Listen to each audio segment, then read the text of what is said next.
useful, and full of wonder.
SDPB serves South Dakota through an interconnected communication system that is on 24/7, 365. The first place for Amber Alerts, public safety announcements, and EAS messages. SDPB keeps public servants and citizens informed. Good, useful, and full of wonder. SDPB.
SDPB brings you closer to your government.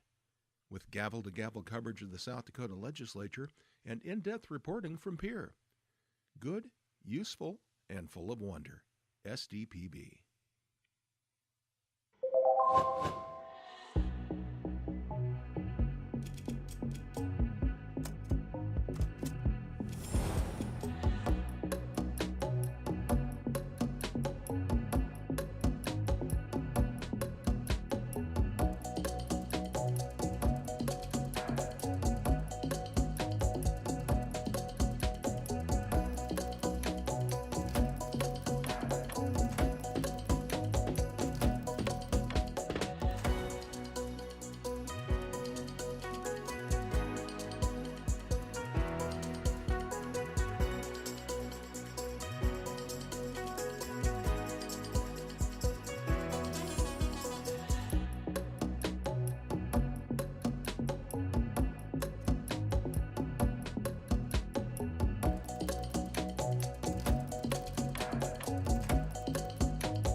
From early learners to lifelong students, SDPB inspires curiosity through trusted educational programs and resources for every stage of life.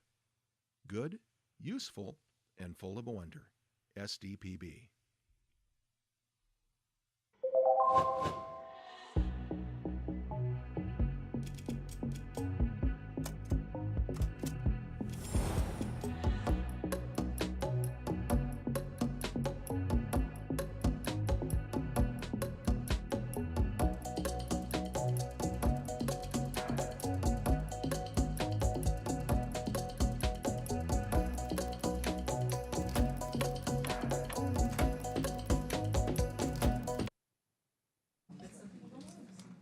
Call to order the Medicinal Marijuana Oversight Committee. I want to welcome everybody. Thank you for those here attending and online. Just a reminder, a little housekeeping here. Please turn off your cell phones or set cell phones to silent. Those wishing to present or testify in front of the committee must register by either scanning the QR code on the meeting agenda or by clicking the blue person icon next to the meeting link on the LRC homepage. So welcome to everybody. Madam Secretary, I'd like to take a roll call. Indira? Here. Nelson? Here. Arneson? Here. Bostic? Excused? Oh, here. Entwistle? Here. Palmer? Here. Schock? Here. Toom? Present. West? Here. Carly? Here. Garcia? Here.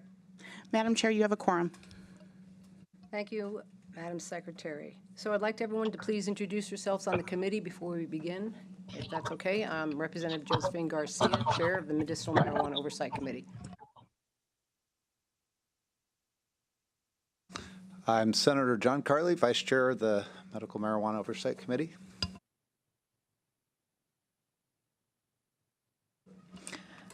Hi, I'm Representative Andera, District 10. Hi, State Senator Lauren Nelson, District 18, which is Yankton and Clay counties. Casey Entwistle, patient representative. I'm Andrew Schock. I am a physician assistant working in geriatrics.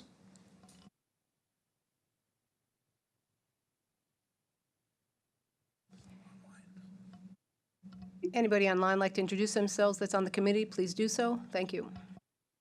John Toom, Sioux Falls Police Chief. Francine Arneson, palliative care physician out of Vera in Sioux Falls.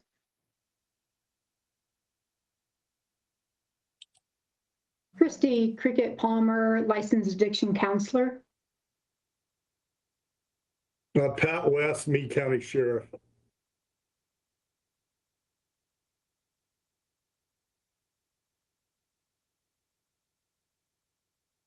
Oh.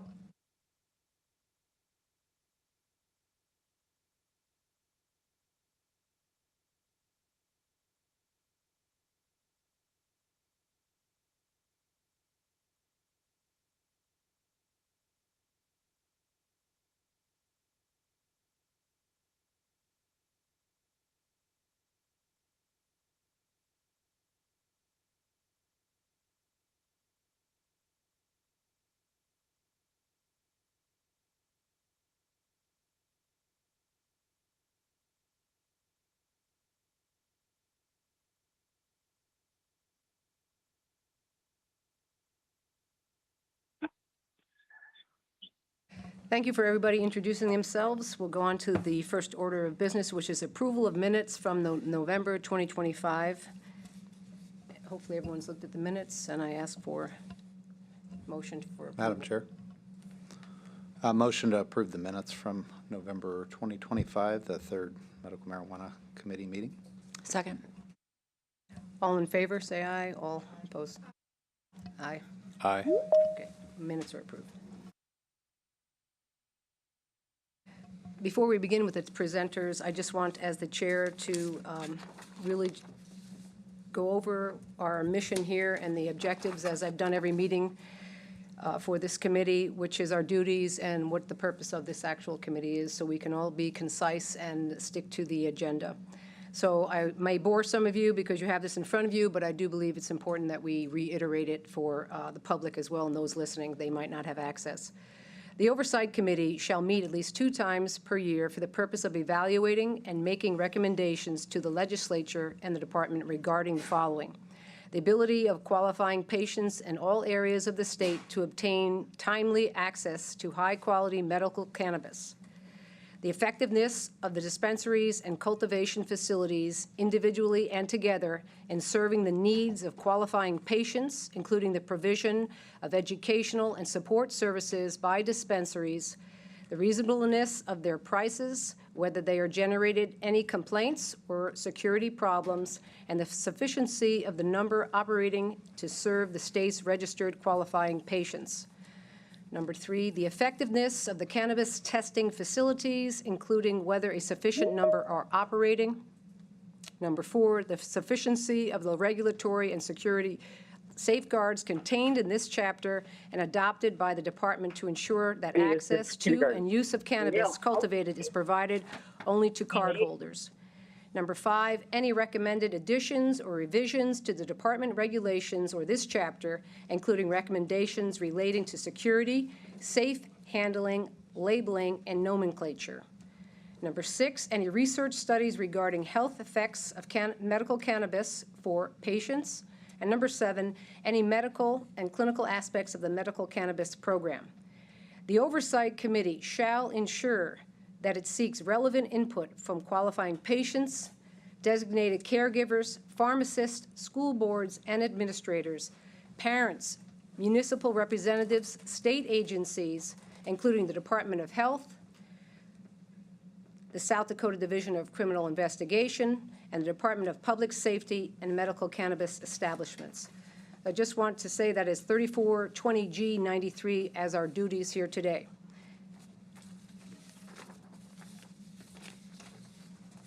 I want to remind the committee, before we begin bringing the presenters up, that all questions must be addressed through the chair. And then with that, if anyone doesn't have any questions, I'd like to just go ahead and proceed with our first presenter.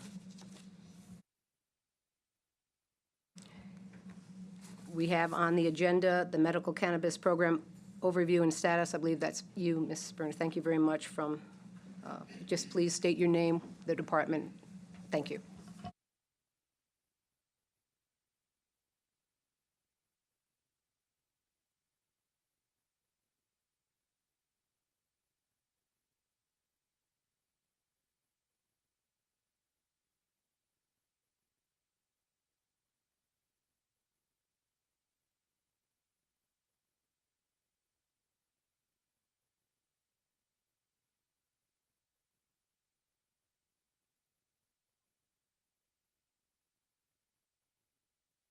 Sure, go right ahead.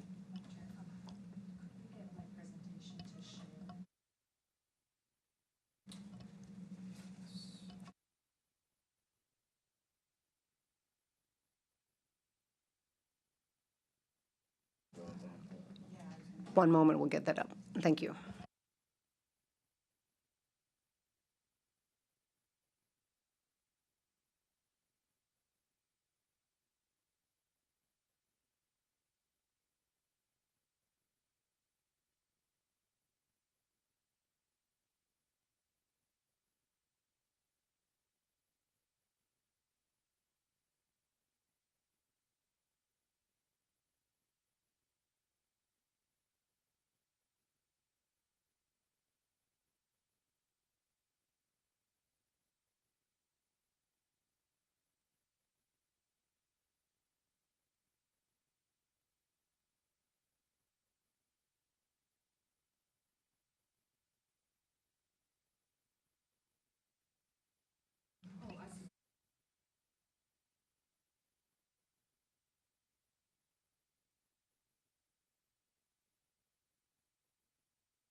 Well, good morning. I'm Whitney Bruner, Medical Cannabis Program Administrator with the South Dakota Department of Health.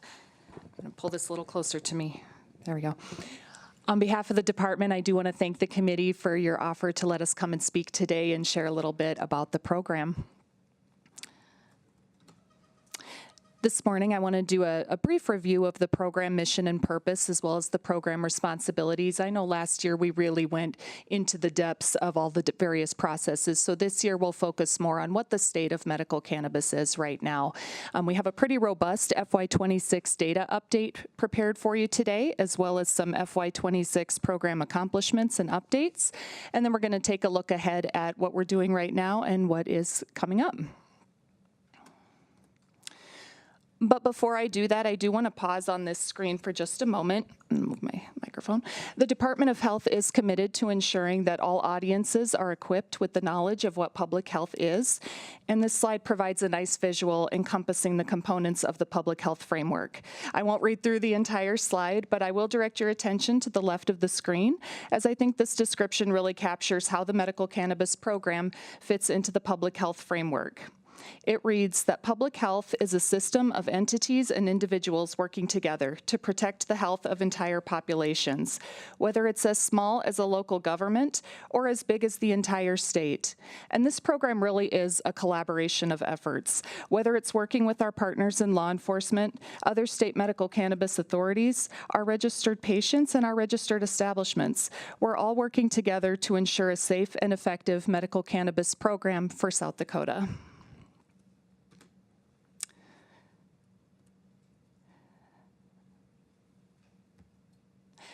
The mission of the medical cannabis program is to promote public health and safety by upholding the highest standards of regulatory compliance and fostering a transparent and accountable framework for the medical cannabis industry.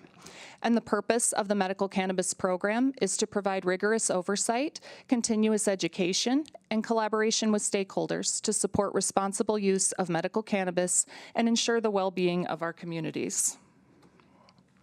The mission and purpose statements were adopted in 2025, and I also just want to note they're available on our website if you need them for future reference. And then a review of the medical cannabis program responsibilities. We want to ensure a safe and effective medical cannabis program. And one of the ways that we do that is through regulation of the medical cannabis industry.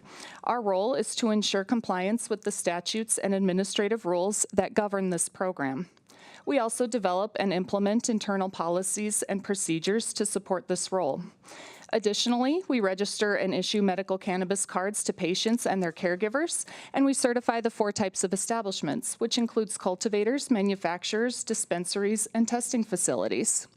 Regarding inventory tracking statewide, the department's role here is to serve as a second set of eyes and ensure that establishments are keeping accurate and up-to-date inventory records.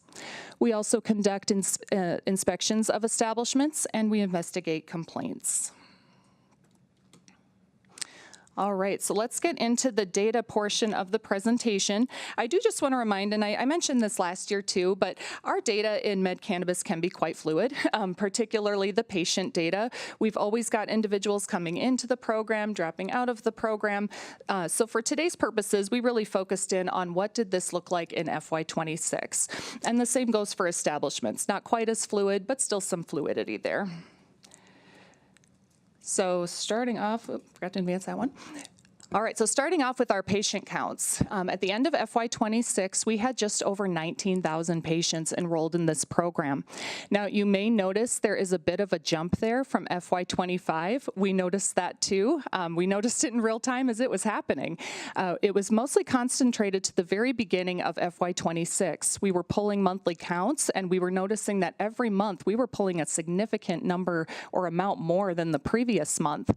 And we did look into this pretty extensively. Not because we were concerned about an increase in patients, but more so because we were a fairly new team and we wanted to make sure it wasn't something we were doing on our end. We always want to ensure that the data is as accurate as possible, but we did not find any discrepancies there. So we did experience a true spike in early FY26, but by fall that number had started to level off, and that final number that we see there has remained fairly stable. We're now seeing those more minor incremental increases that we're used to seeing.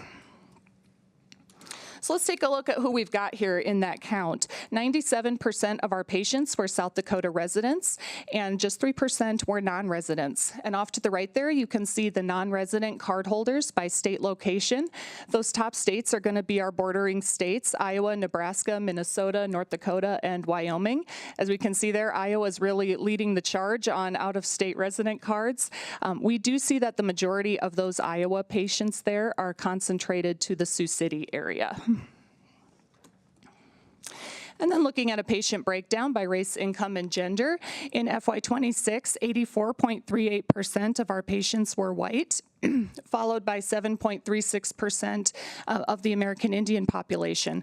Now, one important thing to note there is that the Department of Health does not have jurisdiction over tribal-owned medical cannabis dispensaries on tribal land, so that 7.36% may not encompass the full percentage of the American Indian population in South Dakota that utilizes medical cannabis. And then this question is optional, so we see the next highest category there was individuals who chose to leave that blank at 2.87%. 2.38% were Hispanic, 2.36% African American, 0.47% Asian, and 0.17% Hawaiian or Pacific Islander. And then off to the right, we have patient percentage by income. Just 8% of our patients were low income. Low income is defined in this program as 130% or less of the federal poverty level. And I do want to note there that if any individuals were interested in medical cannabis, wondering if it might be beneficial, but that cost might be a barrier, this low income information and instructions is available on our website. So anyone could go in and find those instructions or have a provider print them out for them. And then below that, we have patient count by gender. We had quite a few more males in FY26, 53% to 45% females. But the important thing to note here is this question is also optional, and 5% of patients chose not to answer it. And then looking at patient count by age, in FY26, that 40 to 49 age group was the top category of ages that we saw utilizing medical cannabis. One thing I would draw your attention to on this chart is when we look off to the far right, we do have that 0 to 17 age category. This program is available to individuals under the age of 18, excuse me. But as you can see, that utilization in that age group is fairly low in this program, and that number does remain pretty stable year to year. The other age categories, we may see some fluctuations. It just depends on who's coming in or going out of the program, but that 0 to 17 age category does remain fairly stable and at a low number. And looking at patients by condition, this data has not changed much since last year. Severe debilitating pain is still the top condition that we see in this program at over 70% of patients, followed by post-traumatic stress disorder and severe and persistent muscle spasms, cancer or its treatment, and severe nausea, except nausea associated with pregnancy. And we see from there on down those numbers do taper by condition. Okay, so when an individual applies for a medical cannabis card, there are a few options that they may choose to select during that process. On the left, we see the caregiver process. They may elect to have a caregiver or a couple caregivers or however many they need to be able to safely use cannabis. And sometimes we see caregivers being selected for reasons, you know, maybe the condition presents a physical hardship. Maybe there's a cognitive component. All patients under the age of 18 are required to have a caregiver, and at least one caregiver must be a parent or legal guardian.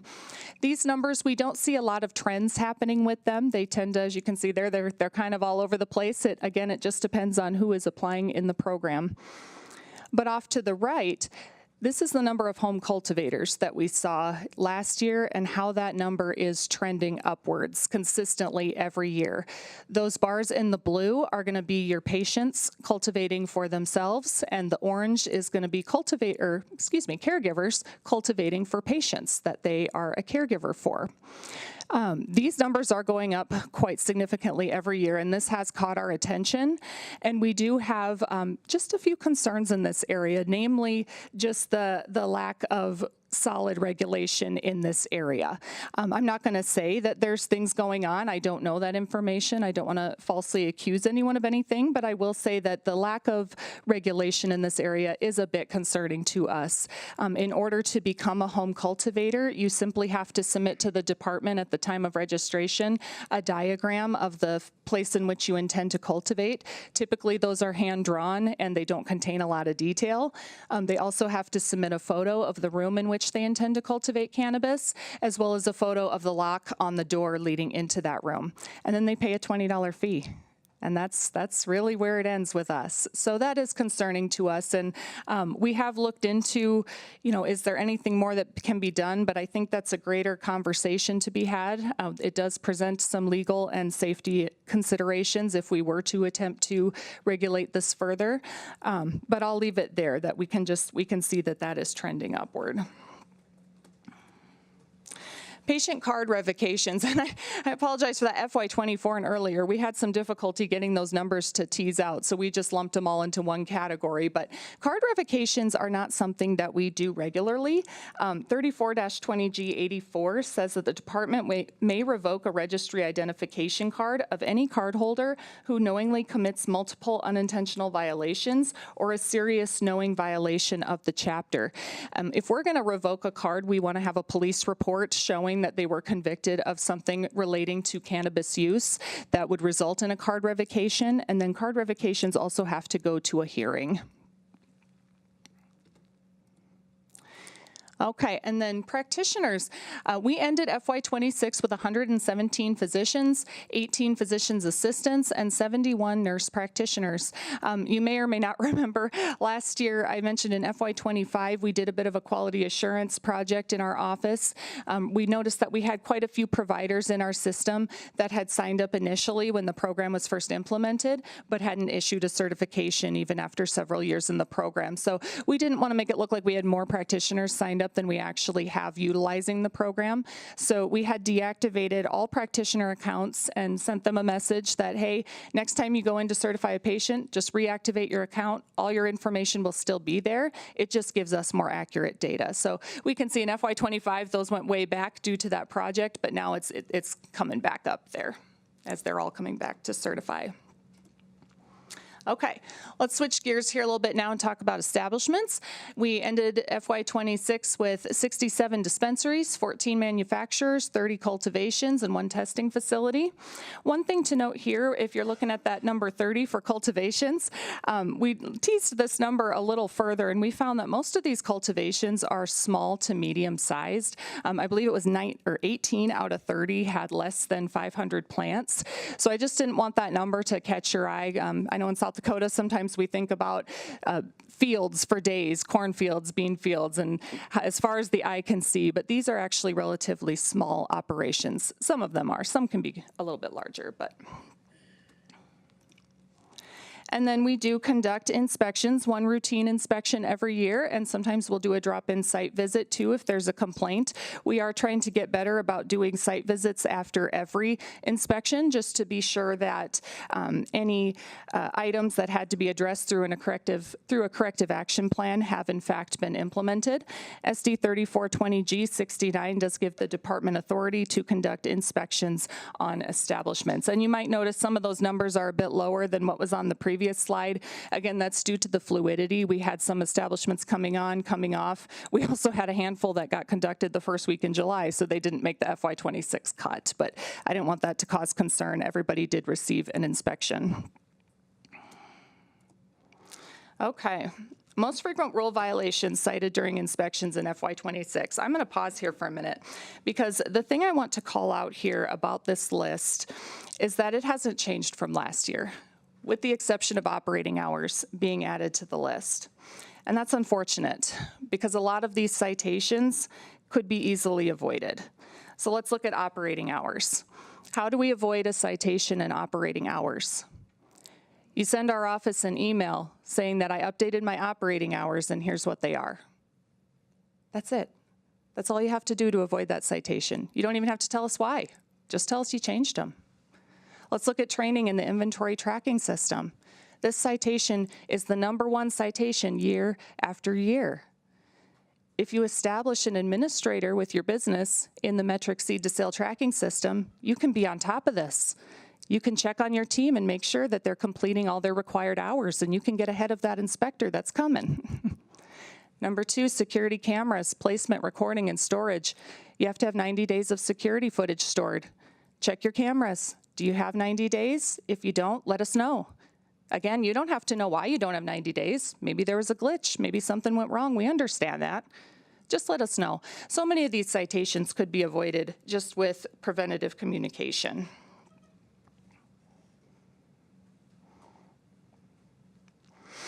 So another thing that I want to talk about on this slide is that, again, with these being avoidable and being proactive and doing your due diligence, establishments are ultimately responsible for their compliance or non-compliance. They are there every day. We're not. We come in once a year to do a routine drop-in inspection, and we're there for a moment in time. We may see stuff, we may not see stuff, but you're there every day, and prevention is the greatest key to this. Hire and train your staff and train them well. Conduct QA and QI. Log into your systems. Do those regular proactive checks. Get ahead of that inspector before they come. Inspections aren't a substitute for that. Previous inspections should not be relied upon as the sole barometer of your compliance. Is it possible that an inspector can come around this year and cite something that a previous inspector missed? Oh yes, it's possible. We know it's possible. We also know that the administrative rules are what ultimately govern this program. The department inspections don't set the target. The rules are the target. Just something to keep in mind. If you're making changes to the facility, reference the rules. If you're setting up cameras, reference the rules and log into them and look around and make sure that they're in a good spot. Regularly check in on your staff and their training. Check in on your storage footage. Check that sticker on your scales and make sure that certification hasn't lapsed. Let's talk about revenue. I want to start by focusing your attention in on that penalties and fines category. $84,500 were paid in fines over the last year. Why? And what I want to call your attention to about that number is that's not even representative of what it could have been. But we realized right out of the gates that we had to put some protocols in place or we were going to end up fining way too many establishments the maximum. We can fine up to $10,000 per license in administrative rule. We don't want to do that. We absolutely don't want to do that. We don't want to shut anybody down. Fines aren't about the money. They're about compliance. Be proactive. Use the fine as a motivator. Get some protocols in place. Check in on your team. Check in on your procedures. We don't want to have to do that. All right, I'll switch gears here. Let's talk about the rest of revenue and expenditures.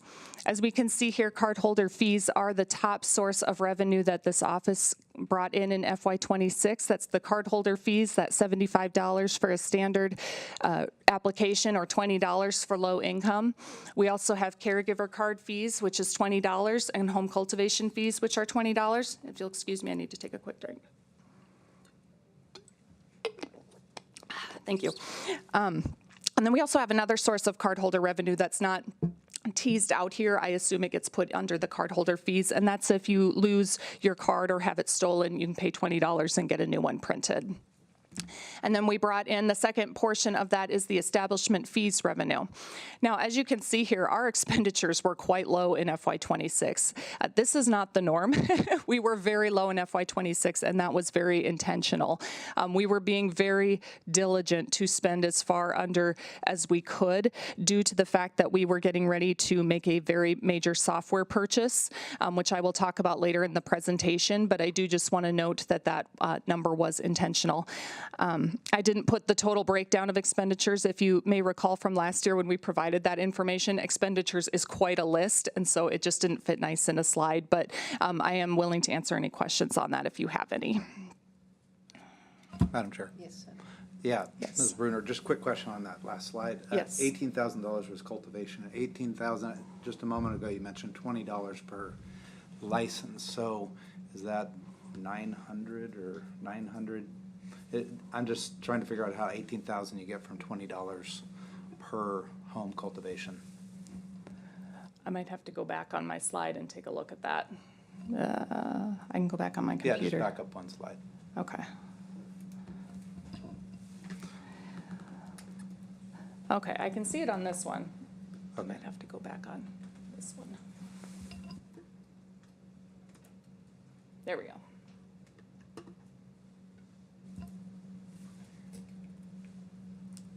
There we go. Okay, so Does that make sense, the question? Yes, If the it's question $20 is- per license, how is it 18,000? Because that would be 900. Yes, and that's going to be some of that fluidity coming into play. We may have had some patients that came on during that year that paid that fee to home cultivate, but then they dropped off by the time we pulled the FY26 data. We may have had, and that works in all different scenarios in that regard. It's just a reflection of that fluidity. Okay, can you back up then a couple more slides to slide 15? Yeah, with a little pie chart. So that shows 30 cultivations. So 30 at $20 a piece would be $600 in cultivation fees. So No, so the establishment registration fee is $9,000. to cultivate. Yes, Got to register. Yep. Thank you. Yep, nope, great questions. Okay, I'm going to advance this one too. We'll get into some FY26 program accomplishments, updates. And these are going to be in no particular order, but one of the first ones I want to highlight here is the website consolidation. You may recall in the past, this program had 2 different websites, 2 different presences on the internet, and each site had different information on it. Not conflicting, just different. And it seemed that it didn't matter who you are, what you're looking for, you're on the wrong site. And this, we experienced this over and over again, and we realized in FY26, you know what? This is not working. Let's just consolidate the 2 sites. Let's make it easier on everybody. And so we site mapped both sites. We gave those maps to our comms team. They did beautiful work and consolidated both of them onto the DOH website. They also, when they did that, they created a permanent redirect. So if anybody was used to going to the other site, it's medcannabis.sd.gov. If you type in that URL, it's going to bring you right back here. We still, this is always going to be a work in progress. It's on my FY27 updates too. We're always reviewing this information, updating it. There's still a few pieces that we haven't added back in yet because with our new software system coming, we're still evaluating what might fit better there versus the website. But the major work here has been done, and it has put a stop to a lot of the confusion that we were hearing about these two sites. And then with that, we've also added provider education to the website. We had our DOH medical director test drive several trainings that were geared toward practitioners so that she could review them from that practitioner perspective. And the training from the Association of Cannabinoid Specialists came out overwhelmingly on top. They offer a 3-hour CME training course for practitioners. Now, we don't have statutory authority to require practitioners to take these trainings. It's all voluntary, but we do strongly encourage it, and we sent out a notice to all of our practitioners that, hey, if you want this opportunity, it's available to you now. Another nice thing about the Association of Cannabinoid Specialists is they also offer a membership opportunity. So if a provider wanted to opt into that option, it does unlock some more resources as well as a vital networking opportunity. They would have the opportunity to network with other providers working in the cannabis space and ask questions. And then in addition to that, we've also got, we linked to 2 articles from the American Academy of Family Physicians that include informational resources and tools for clinical practice. I think that's where I got that image from the right, was from one of those articles. Madam Chair. Yes. Thank you. Senator, Ms. Bruner, question. You said voluntary, they could attend that. What is the uptake? What is the percentage people are? You mentioned the practitioners. What percentage are joining the voluntary, training program? That's a great question, and it is something we should probably look into. Yes, I appreciate that. We did get some feedback right out of the gates on some of the training from practitioners, but we haven't collected that information. So that's a good point. And then looking at patient education, off to the right there is an example of one of 2 new RAC cards that we've developed over the last year. This one focuses on health considerations, so different tips and points regarding pregnancy and breastfeeding, interactions with other medications, considerations for older adults, as well as chronic medical conditions. And then off to the left there, this one is not new, but I did want to highlight it because it's good information. This is the medical cannabis safe storage checklist and informational document that all patients receive when they get their card. So both of these items plus the other RAC card all get sent out to every patient along with their card. They're also available on the website. Complaint process. This was very much in process, and I think we even talked about it a little bit last year, but now that it's complete, I just wanted to bring it up again. We developed in FY26 a more formalized process for submitting complaints to the office. Prior to this, complaints could be received a number of ways. It might be through email or phone calls, and what was happening there was sometimes complaints weren't well documented. Sometimes we would struggle if asked, how many complaints do you get in this area? Well, I don't know because I can't speak for anybody who was here before, or I don't know what this person's heard. So we definitely recognized a need to streamline this so that we could be able to better track these. So these went into effect in September 2025. We have 2 different forms available on the website. This one here is just the cardholder form. The purpose of this form is to submit a complaint against a cardholder. So things like, my neighbor has a card and I see them selling in the streets, or, things like that. We also have an establishment complaint form. Hey, just so you know, this establishment's doing some sales out the back door. That was the idea behind the forms. Not saying that's what we're hearing. That's just the idea behind the forms. One thing that we noticed right away, I would take that data. I still wanted to share the data, but I would take it with a bit of a grain of salt this year. We had some hiccups when we first released these forms, which is reflected in the data. We did not get 23 cardholder complaints. What happened initially when we put these out there was cardholders were utilizing utilizing the forms as a means to communicate with us. So we did receive more forms that weren't exactly complaints. And we've experienced something similar on the establishment side, and that still happens sometimes. We'll get a former employee that may have been let go, or they left on unfriendly circumstances, and they want to complain about their manager or their coworker or what have you. So we're still working on tweaking the language on these forms. We did tweak the cardholder language a little bit to try to discourage this from being a communications method. This is for submitting a complaint that you see. So I'm hoping that those numbers go down. This program doesn't get a lot of complaints, not compared to some of our other DOH regulatory programs, and I think it's just because the industry is a little bit smaller. So hopefully we can have some better data for you next year on that. And then the informal dispute resolution process, this was not yet created last year. It actually went into effect in November of 2025.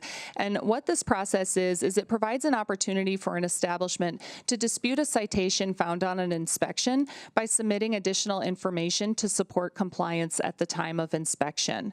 So what this basically means, sometimes where we see this is, our inspections are drop-in, and sometimes an inspector will drop into an establishment, and actually I shouldn't say sometimes, more often than not, it's on a day that there's not an owner or manager present, or the person that's there just might be brand new, or they're working alone.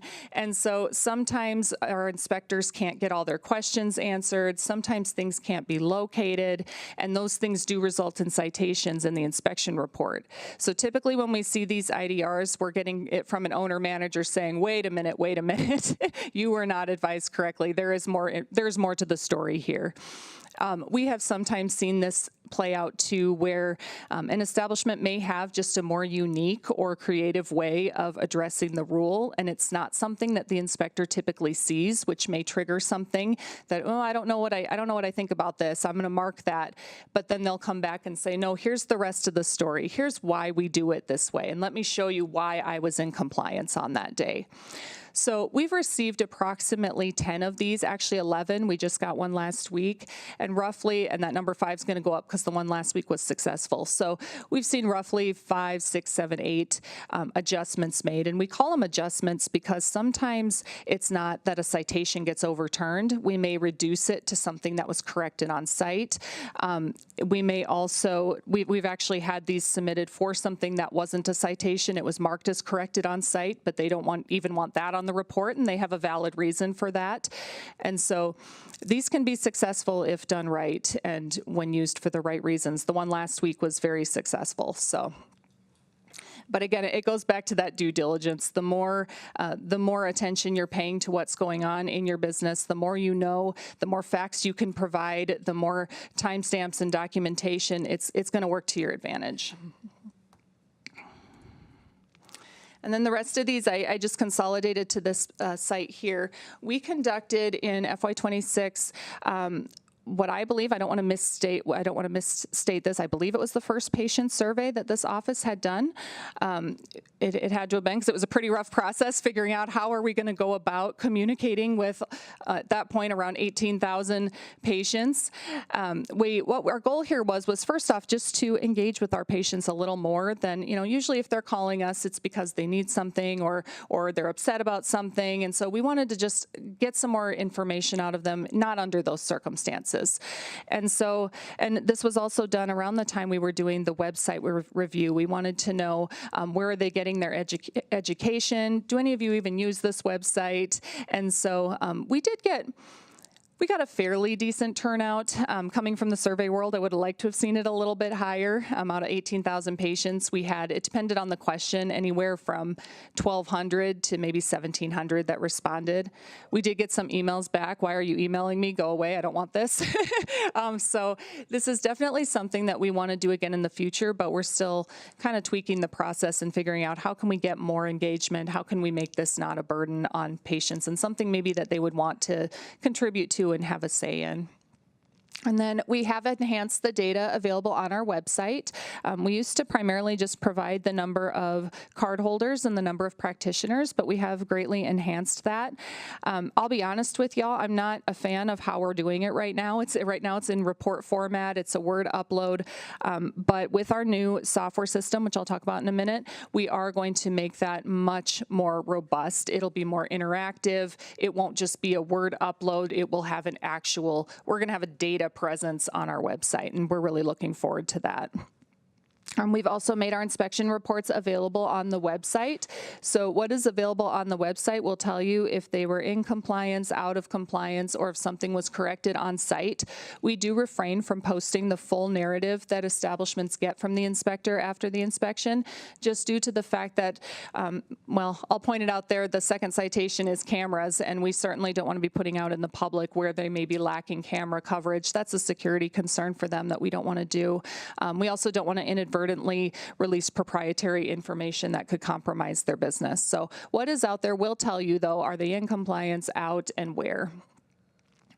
And then this next one is actually a pretty big one. We developed inspection standard operating procedures.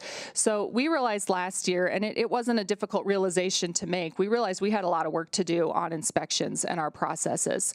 And so in addition to developing standard operating procedures, which, by the way, is a whole manual developed for inspectors, and it covers everything from how do you introduce yourself when you walk in the door to how do you wrap things up when you're walking out the door. In addition to doing that, we've also thoroughly vetted and gutted all of our inspection policies and procedures, and really all of our policies and procedures, even outside of inspections, but all of those inspections, policies and procedures, to ensure that they are clear, to ensure that we know what our deadlines are that we're holding ourselves accountable to as far as follow-up communication. You know, how many days are we giving ourselves to finish that report and get it out to them? How many days are we giving them to respond with a corrective action plan? And then how many days do we take to respond? Those types of things all really needed to be spelled out for consistency. We also added mandatory pre-inspections. Before, pre-inspections were maybe more of a suggestion, but not so much mandatory. Now they are mandatory. Before you leave the office to go conduct an inspection, you have to complete this mandatory inspection report, turn it into your supervisor, and your supervisor has to approve it. If you haven't, she's going to call you back and say, hey, get back to the office. Where are you going? Thankfully, we haven't had that happen, but that is what would happen. Mandatory pre-inspections include they have a whole checklist, but one of the things that they include too is logging into all of those security cameras and checking each one from various angles to make sure there's no blockages. They're looking at inventory training, system training. They're looking at inventory in general. They're just looking for all those things so that when they arrive on an inspection, they know what they're looking for. They know where to take a closer look. And hopefully the whole point of this is we are hoping to reduce those oversights that have happened in the past on inspection. We want to make sure that inspectors are well prepared, they know what they're looking for, and that we can greatly reduce those oversights. But in addition to that, we've also implemented a 1-to-2 ratio direct supervisor for inspectors. When I started in this program, inspectors, along with everybody else, was reporting to my position, and my position is pulled in a lot of directions, and so they just weren't getting that direct support and oversight that they needed. So now they have a supervisor that supervises just the 2 inspectors, and she is there to support them before, during, and after an inspection. She serves as a second set of eyes on all of their reports. She's double-checking everything to hopefully to improve upon our processes and reduce some of those errors that we saw in the past. We have expanded research and development testing.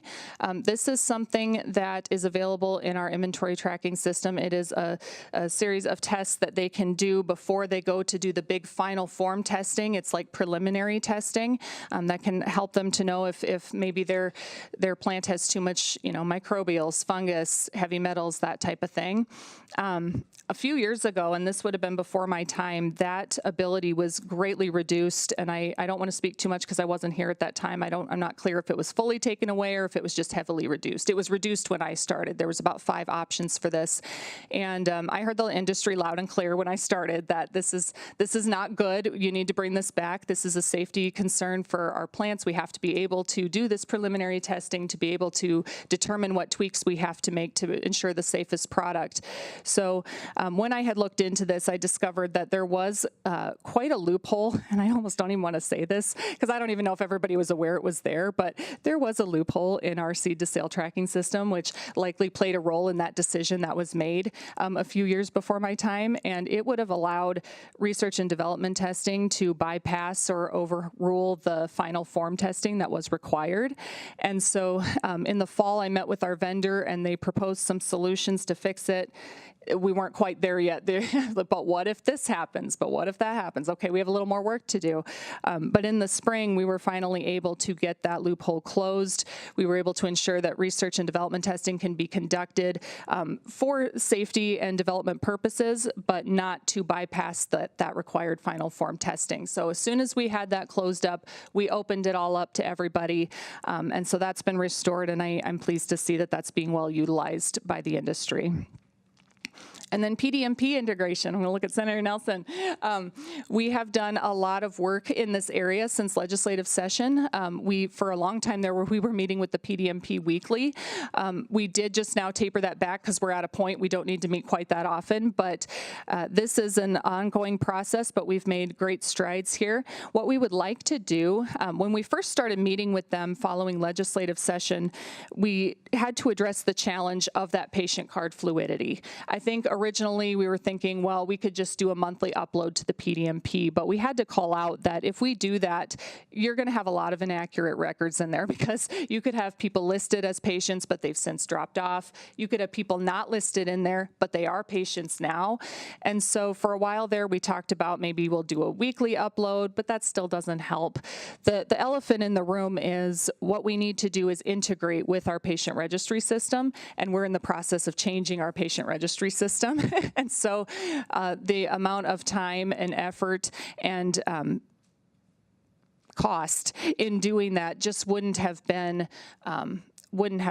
good in this case. So what we did is we actually came up with a middle ground solution for now. Eventually the goal will be the PDMP will integrate directly with our patient registry. The vendor we have selected is aware that this is going to happen and they are on board with that. But in the meantime, until our new system goes into place, we have come up with the solution of an SFTP folder is being created, and our system will, I'm not a tech person, so forgive me, but our system will integrate with that SFTP folder. The Bamboo system will integrate with that SFTP folder, and the two will talk to each other. This was a much more cost-effective solution in the meantime until we get our new system. Where we're at right now is our piece of that is done, and now Bamboo, or the PDMP vendor, is working on their piece of that, getting their piece now to talk to ours. So that is well underway, and I believe they told us they are expecting to be done with their piece of it in September. October is when we can expect to see that go live. And then the request for proposals. This was probably the biggest project that we did this year. When I came into this office, all of those software contracts were coming to the end. They were all 5-year contracts, and a request for proposals was going to be necessary in order to choose another vendor or choose to stick with the current vendor. And so a lot of work, hours, time, months went into this process. There are way more details than I would have imagined that go into this process, but we did complete that. The RFP was posted in January. We made a final selection in, I'm wanting to say, early summer, late spring. Unfortunately, we are still in the legal contract negotiations, so I can't speak to too much detail on this, but we have selected a vendor. Representative Garcia, I know you were interested in hearing about ID cards. We have selected a vendor that is very experienced in digital ID cards for patients. We wanted to make sure when we selected a vendor that we selected a vendor that was experienced in that area, that knew what they were doing. We certainly don't want to accidentally drop accounts, not even one account do we want to see dropped. And so we did pick an experienced vendor in this area. Additionally, well, I guess I'll get into this more on the next slide. I'll just beat the next slide. Additionally, this system is going to be all-in-one for the state office. So what that means is for us on the admin side, when we log in, we're going to have access to establishment registrations, access to the patient registry portal, and access to, for the first time ever, an inspections tracking system. We don't have that right now. We're using a series of spreadsheets and Teams folders to track inspections. So for the first time, we're going to have that. I do want to clarify that all-in-one does not mean that patients can access establishment information or establishments can access patient information. They will each have their own front doors that they enter in the system, and they cannot access those other areas of the system. It's just on the back end, the admin side. We will be able to log in and see that information. So we are very excited about this project, but I'll talk even a little more about it on the next slide. And then rules package is the last thing on this list. So we have been working all year on a rules package. Right now, it is done. Right now, it is just in the administrative review process. So it has left our office. It is getting reviewed by those higher authorities. As soon as we get it back, we intend to take that to an interim rules committee meeting. Hopefully, we can still make the last one of the year this year. If not, we will bring it in the spring. Just some highlights, definitely not all inclusive, but some highlights from that. This one is largely cleaning up language. And a lot of this comes from that stakeholder meeting that we held with establishments last fall. They had brought up a lot of good information. Hey, this is what it says in the rule, but that is not practical for our processes, and this is why. So we are cleaning up some of that. We're also cleaning up some language on our end too. There's some things in there that we just don't, it does not follow the practical day-to-day processes, so we're cleaning those up. We are addressing those top 2 citations in rule this year, hoping to make this a little bit easier on establishments. I know that training in the inventory tracking system, that rule can be confusing to interpret, and we have had to send memos out in the past about how to interpret it, but it is an ongoing challenge. So we are greatly going to simplify this rule. We are going to make it so that right now it's depending on what your position is, what your role is, as far as what kind of how many hours of training, and we're just going to make it so one person on your staff has to have the training, and they're responsible for training everybody else. Storage of camera footage, we've heard loud and clear that having to have 90 days of footage is expensive, it's cumbersome, it's just a lot. So we did do a research project on other state medical cannabis programs, how many days are they requiring, and based off of that research, we do agree to reduce that amount to just 60 days required. Hopefully that will make it a little bit easier and less costly to establishments. And then fines, that's a big one. Fines in administrative rule are broken down into 5 categories, one being the one being the most serious offensive, down to 5 being the least serious offensive. So when we get into that category in 4 and 5, that's where we're getting into your operating procedures haven't been updated. Your employees haven't completed the amount of training they're supposed to complete. They're just those more minor citations. We are going to be making those so that the first offense will be correction plan only, and a subsequent offense is then when a fine would be implemented. So if this package is approved, if approved and if we go forward with it, that timeline would begin when the rules go into effect. So that first year that these rules are in effect, everybody starts over. Nobody's going to get a fine in those lower categories, those 4 and 5. A corrective action plan must be submitted and approved by the department, and then if on the following year we come back and this is still a problem, then a fine would be assessed. All right, I'm already at an hour, I realize, so I'm going to just book it through this last slide because I've already touched on some of this. So looking ahead, that new all-in-one software system that's coming up, we do expect that to roll out next summer as planned. Right now, like I said, we're just going through the legal contracting process right now. Our legal teams are discussing contract terms.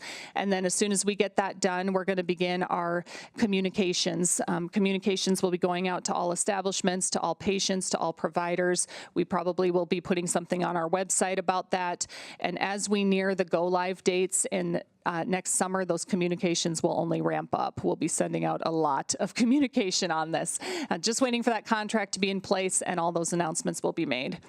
As part of the new software system, we saw an opportunity to do some QI again, and we are streamlining our establishment registration process. This new system does give us some options that currently aren't available to us as far as making the registration process a little less cumbersome and a little more straightforward.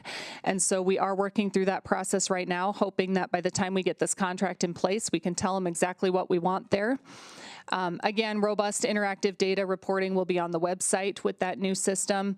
Updates to the website is ongoing. And then cannabis rescheduling. I was so pleased to see that you're addressing cannabis rescheduling in this meeting, because personally, I don't have much of an update on this year. We have been at the state level, we have probably more questions than answers still. We have not had great communication from the federal government on this as far as what do you expect of us as a state program. Our questions are out there. They just haven't been answered quite yet. And I'm going to assume that's because they're still working on answers, because we are in contact with other state medical cannabis programs, and we've heard that our story is not unique. It's with all state programs. But I do know that some of our establishments have been hearing from the DEA. That's great. We have just started to hear from the DEA a little bit, but it's always in the form of data requests. Hey, I'm on your website looking at your inspection reports. Do you happen to have this report or that report? That type of thing is the communications that we've had. So I'm looking forward to hearing those next speakers as well. So with that, that concludes my presentation, and I do stand by for questions. Thank you very much. Does the committee have any questions? Okay. Representative Ender. Thank you, Madam Chair. First of all, I am impressed. Last time when we spoke to you, there were a lot of questions that were left unanswered. You came back this year in this interim committee and you gave us some answers, so thank you for that. Thank you. I particularly like the first offense will be corrective action only for the facilities. You updated the SOPs for the inspectors, which was a huge thing that we were worried about in the past. And I also appreciate the consistency of training the inspectors, because there was massive concern with the facility saying, well, they do it this way, and then another inspector might do it another way. Consistency is so important. So thank you for all of the hard work. It shows, absolutely, especially with this presentation. But a few questions. So when these citations happen at these facilities, how easy is it to correct those citations? Madam Chair? I'm sorry, yes, go ahead, Ms. Murray. If we're referring to even some of those top citations, so inventory tracking system training, manager get on your staff and say, hey, complete this training. Complete the training. If you're cited for cameras, your storage footage is lacking. Maybe you don't have that 90 days that's currently required. There isn't much you can do on that other than to proactively prevent it in the future. Maybe implement a protocol that, you know what, every week on this day, I'm going to check my camera footage and I'm going to get ahead of it. Because like I said, a lot of these citations could be avoided if we're just notified ahead of time. We understand that things happen. We understand glitches happen and you can't always explain it, but as long as we know it, we're not going to cite for it. Things like inventory, again, I just can't stress enough being proactive instead of having to correct it on the back end. But typically they can even correct that pretty easily. They know what they're doing. And I should also pause here and say that most of our establishments do very, very well. They do. They're very diligent. We've had some great inspections this year. I probably hammered too much on the ones that don't, but I do want to acknowledge that most do very well. But yeah, a lot of these can be easily correctable right afterwards. Now, where you might run into a problem is if you've rearranged your whole facility and maybe didn't reference the rules when you did that, and now we're telling you you're going to have to either unarrange it or do some construction or something like that. But again, that's that proactive piece, just going back to the rules as you're making these changes. Thank you. Follow-up question, please. Thank you for that. So basically, it's really just depending upon the citation will determine the ease or the complication. Yes, that's fair. Okay. So is there an easy checklist for these facilities? And maybe this is just clarification for the group. I know a lot of times when you have inspectors, having a checklist is really, really important to ensure that you are not missing any particular major, issues or items.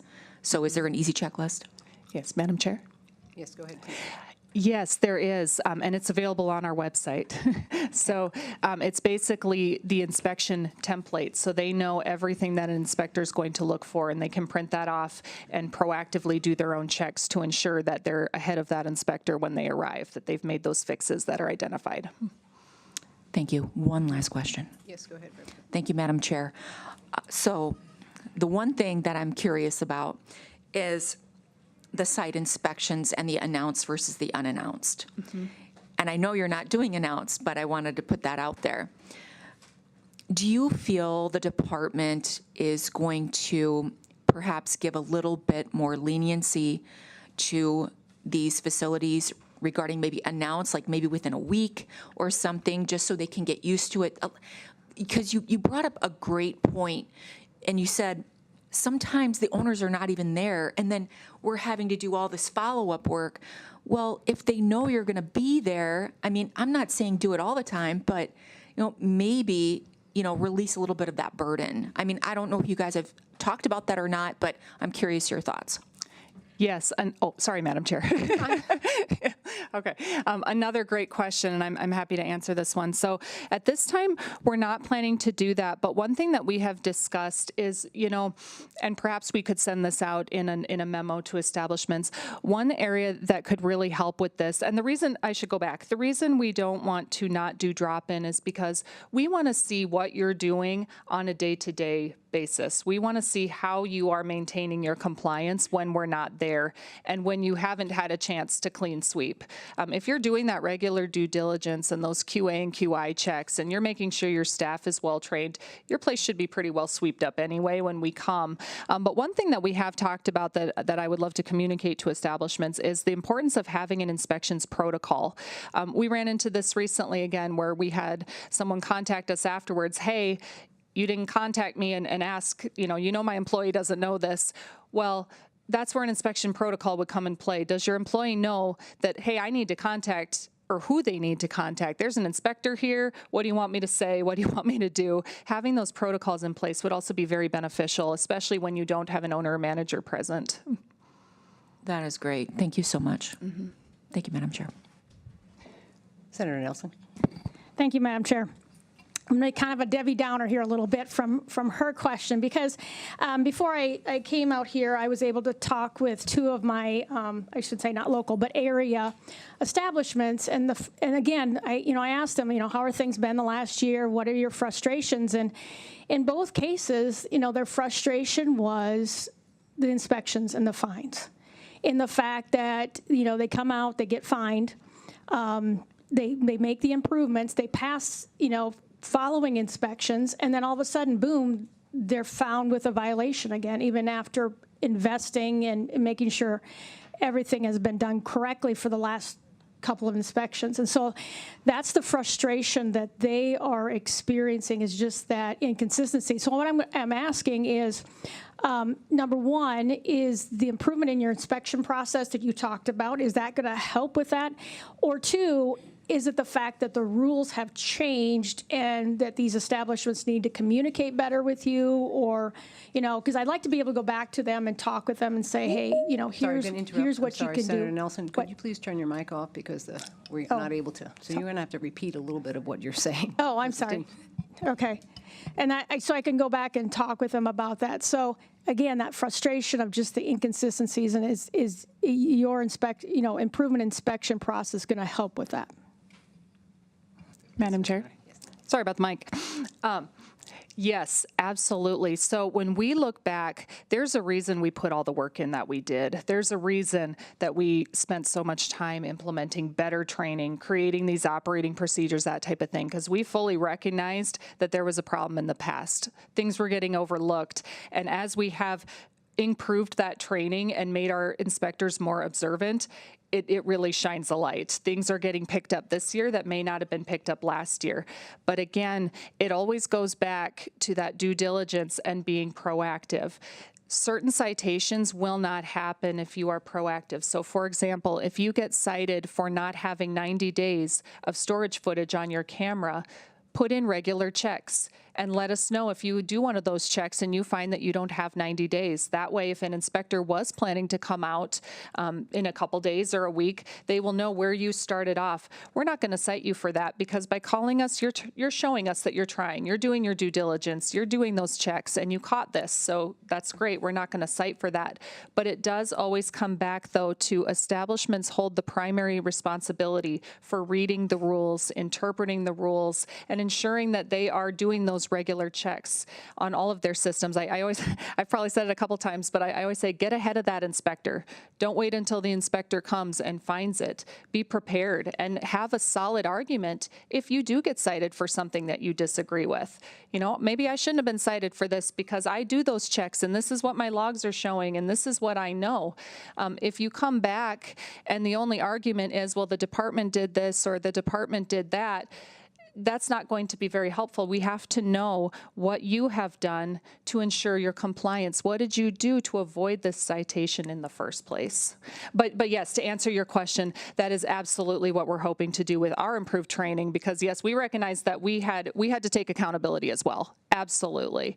And so that's what we did with the improved training and operating procedures. Yes, Senator. Yep. Thank you, Madam Chair. One last question. Oops, sorry. Oh, I feel like I'm doing something wrong here. out of practice. One thing I was going to ask you: do you, when you're improving your inspections, you're doing these improvements, do you go to your businesses, go to the industry, and say, "Hey, how can we improve?" Do you go to them and say, "Hey, what can we do better for you?" You know, because I know that's the best way is when I was administrator to become a better administrator is asking my teachers, what can I do better to be a better administrator and help you? So I just was curious about that. Madam Chair. Yes, go ahead, please. Absolutely, and that's a great point that you make. Some ways that we do this, so our inspection specialist is the supervisor over the inspectors, and I know she spends a great deal of time on the phone with establishments doing just that. In fact, one thing that she says is, help me help you. How can I help you? We also send out memos. If we see a citation that's just coming up repeatedly, we've done this before for scales, for inventory tracking, for that type of thing, we will send out a memo, hey, here's some clarification. Here is our stance. This is what we're looking for. So we do that as well. But no, that's a great point that you bring up, is that communication, proactive on both sides. Yep. Madam Chair. Senator Carly. Senator Carly, thank you, Ms. Brenner. I had 3 questions. 2 of them you already answered from some of these, so thank you. One was about the federal reclassification. Sounds like you're still waiting on that, so just continue to update us on as you hear about that. 2, following up on Senator Nelson's, other than allowed by law, it sounds like we can assume you're treating small and large establishments equally under the law, and you'd share with us otherwise, so thank you for that. 3rd question. We saw last year in the 2026 legislative session, we saw there was a lawmaker that tried to end this medical marijuana oversight committee. And actually the DOH testified in support of ending this committee.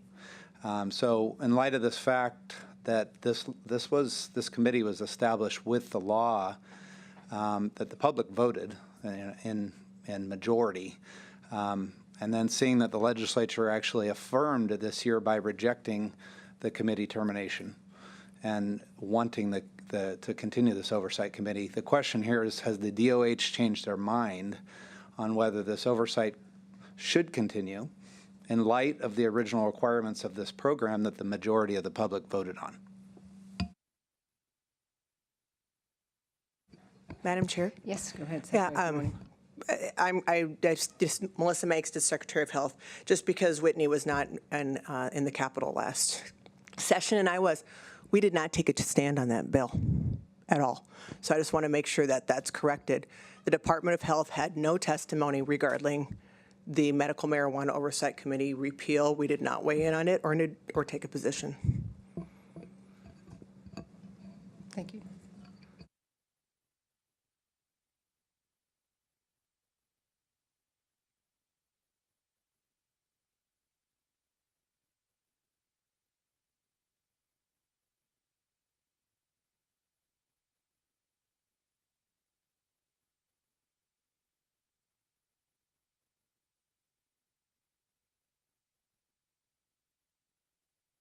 Senator Carly.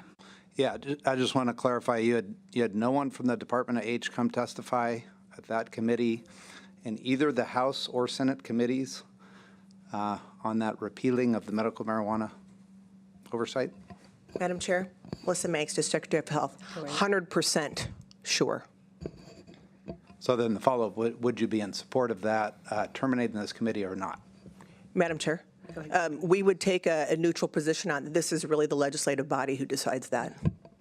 Okay, and what position has the public taken in their vote with that? What was in the original law in Madam regards Chair? to having this committee?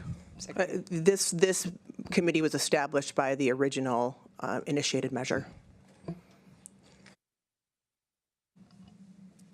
Any further questions from the committee? Madam Chair.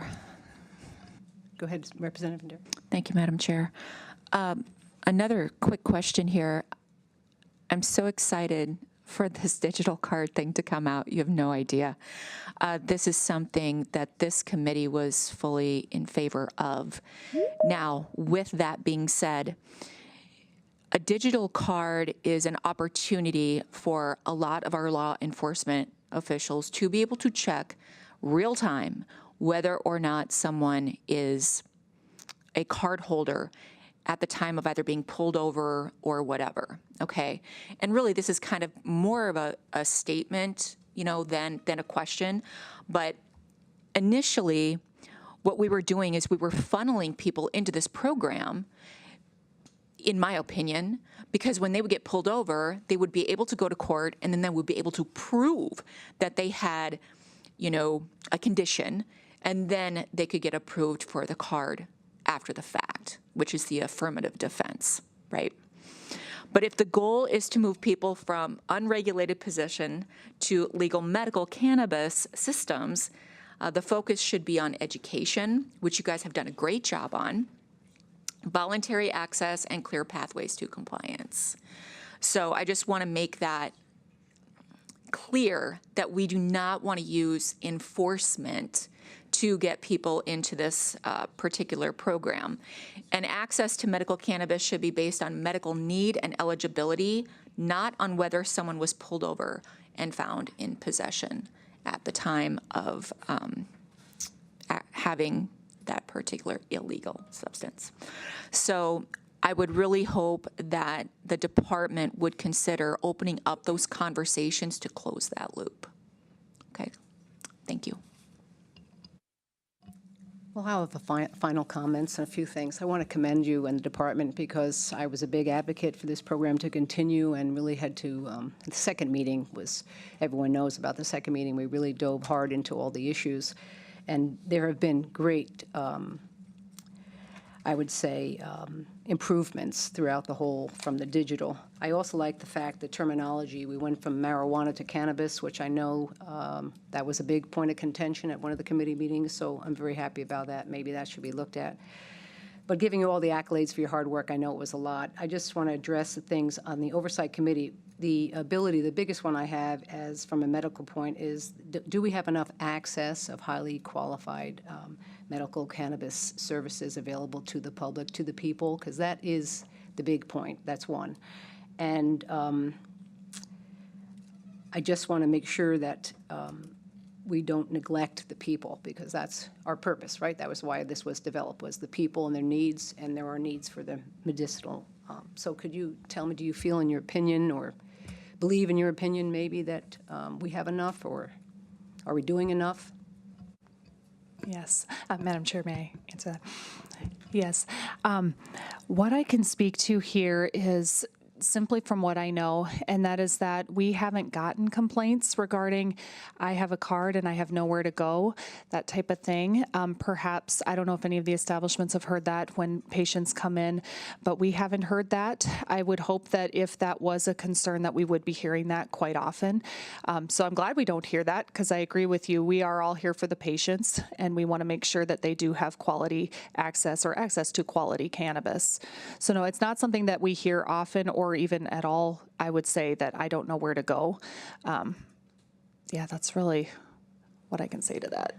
Well, thank you. Just for the record, You're so you welcome. believe we have enough access, is what I'm saying. Because I'm just meticulous with these 7 points of what the purpose of this committee is. I just want to make sure we're addressing that for the public. So you would say you haven't had any complaints that they don't have access and they are getting proper access? Right, absolutely. That's what I can say today is we don't get a lot of complaints. So if there are patients out there who feel that they don't have adequate access, we would love to know about that.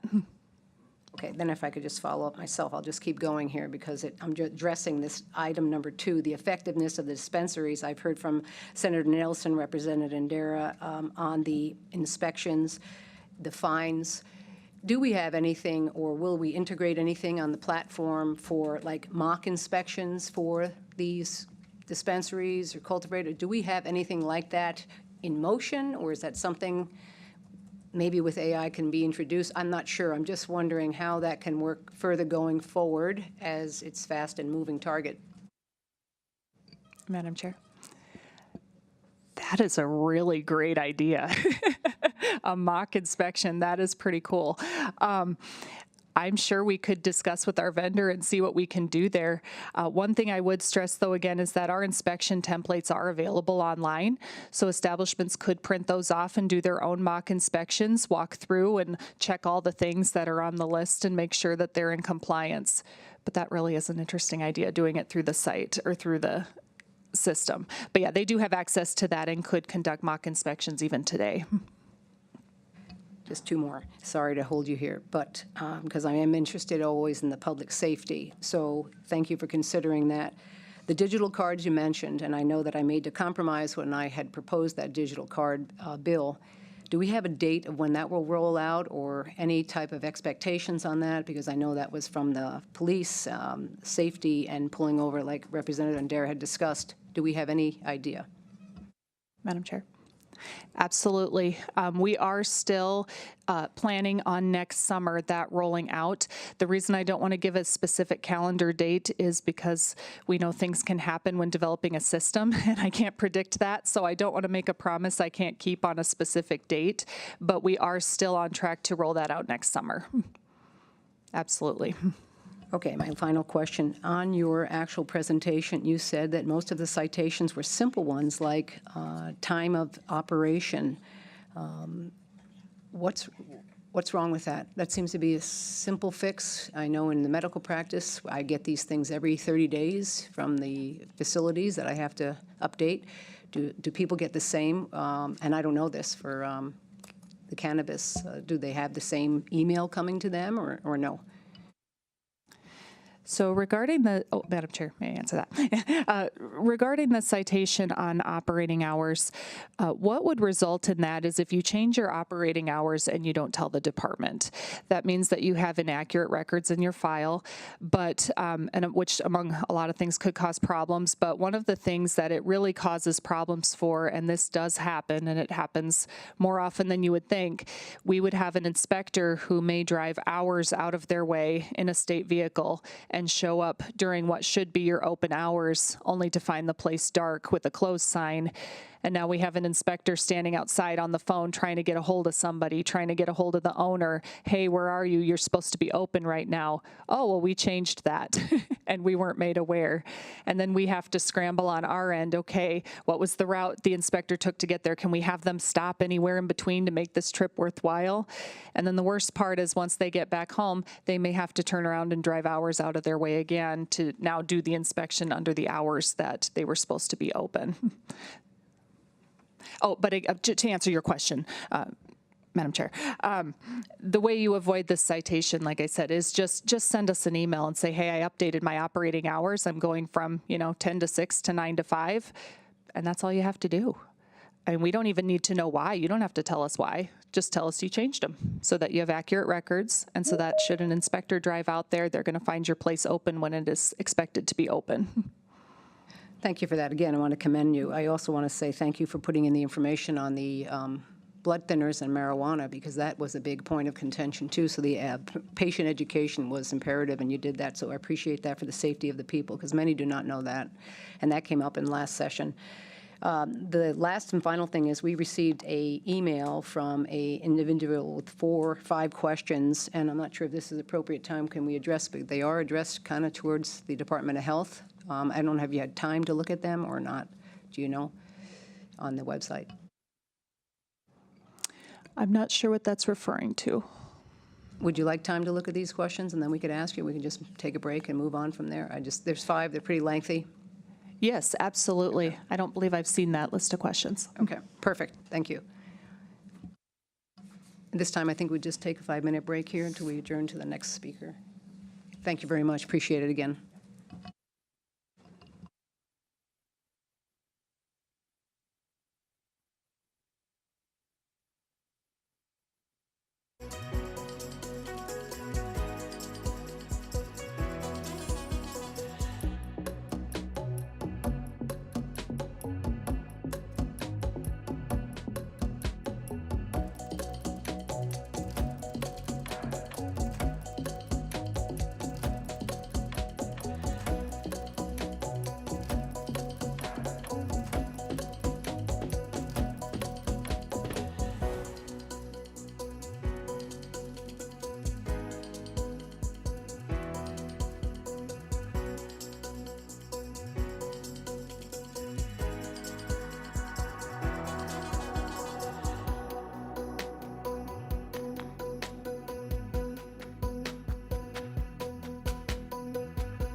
From children's programs to in-depth documentaries, SDPB sparks curiosity and lifelong learning in every South Dakotan.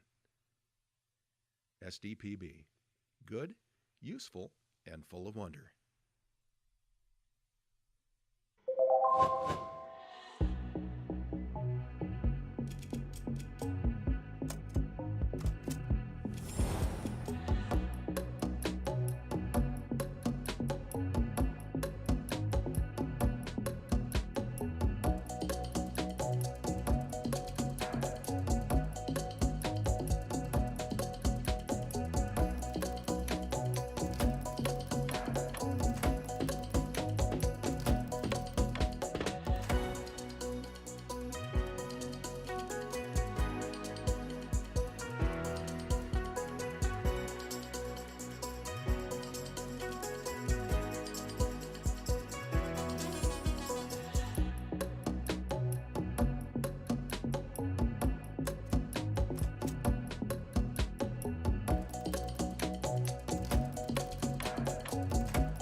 SDPB brings South Dakotans together, telling the stories that unite small towns, big ideas, and the people who make our state shine.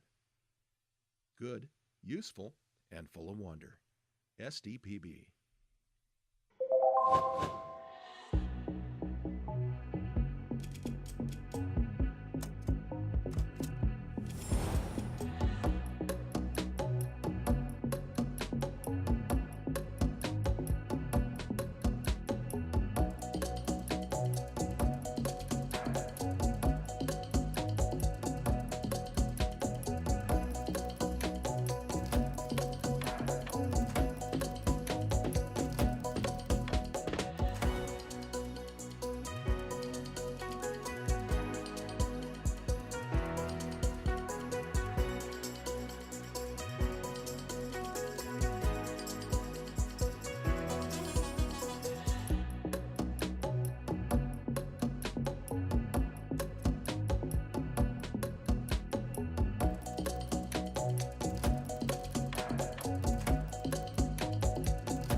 SDPB shares the voices and experiences of South Dakotans, preserving our stories, our culture, and our sense of place.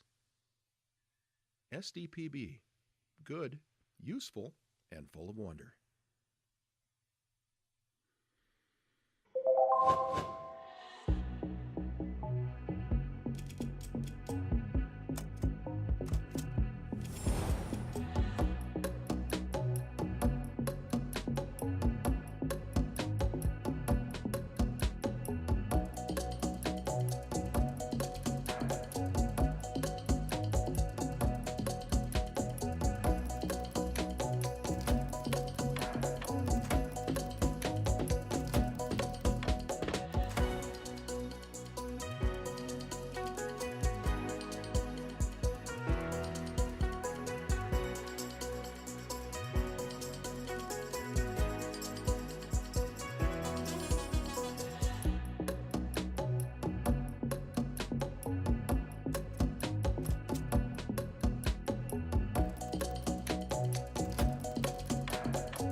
Okay, thank you, everybody, for that short recess. We are returning to the Medicinal Marijuana Oversight Committee, and now we have online with us, and thank you for being with us, the NCSL, and you're ready to go. Thank you.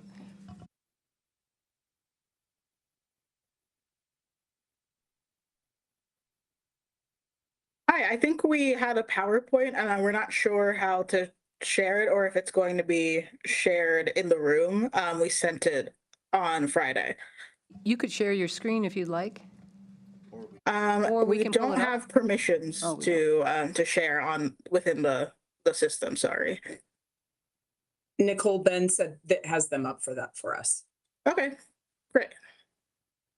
Then I will One pull moment for us, mine please, off on of our my end. screen.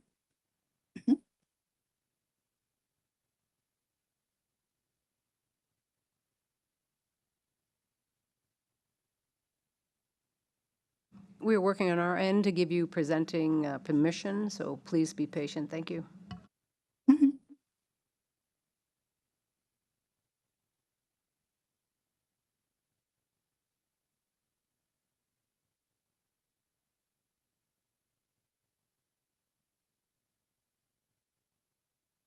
Okay, you have permission. Do you see it there? Yes, is it only me who has the permissions to share? If so, All that's three of okay. you have it. Just for All three checking. of you have it. Okay, cool.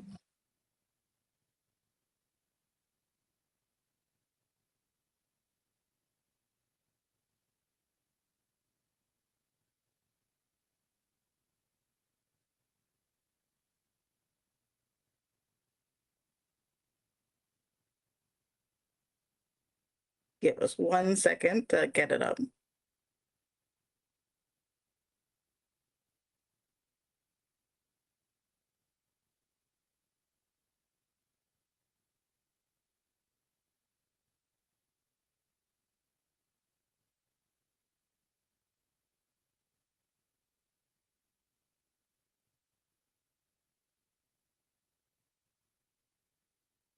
Let's just go with Ben's version if he can, if they're sharing in the room already. I'm having screen issues trying to pull up the right screen to share. Sorry about that.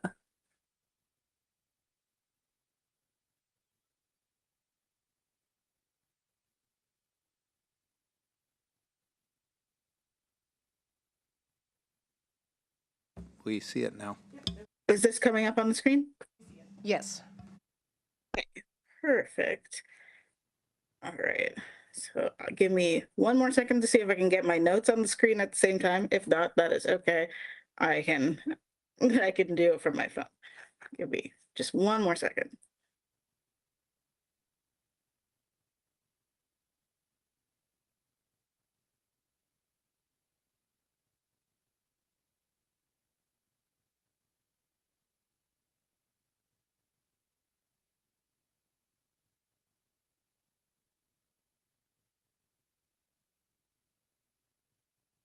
Okay, sorry for the technical difficulties, everybody. So my name is Nicole Essa.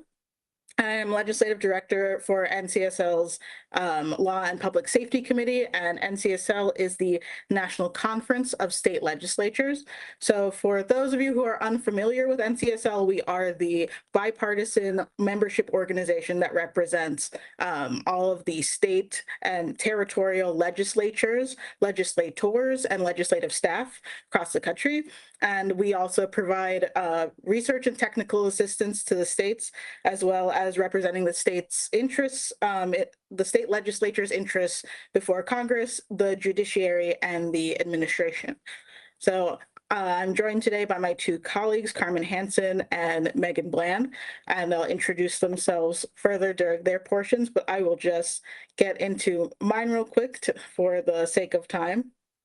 So for today's meeting, NCSL staff was requested to provide an explanation of what the rescheduling of cannabis by the federal government might mean for the industry and for the states with medical cannabis programs, as well as the program administrators.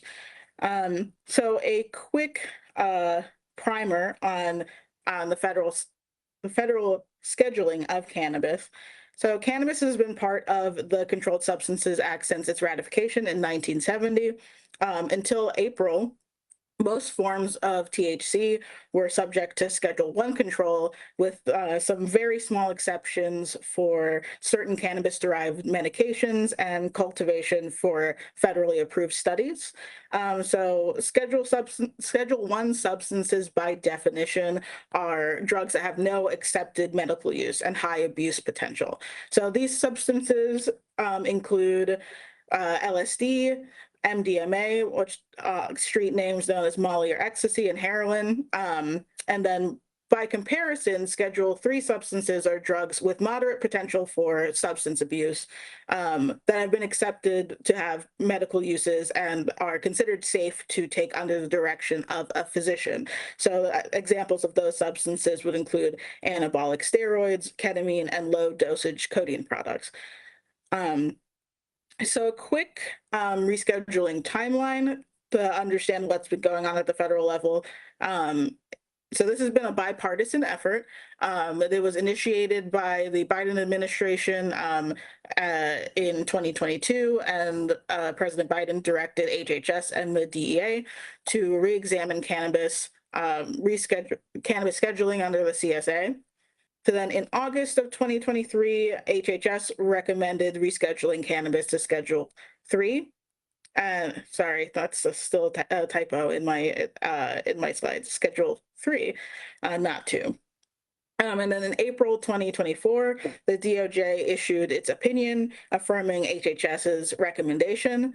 Then there's kind of an administrative limbo from 2024 to the end of 2025. And then in December, President Trump issued an executive order instructing the Attorney General to expedite the rescheduling process.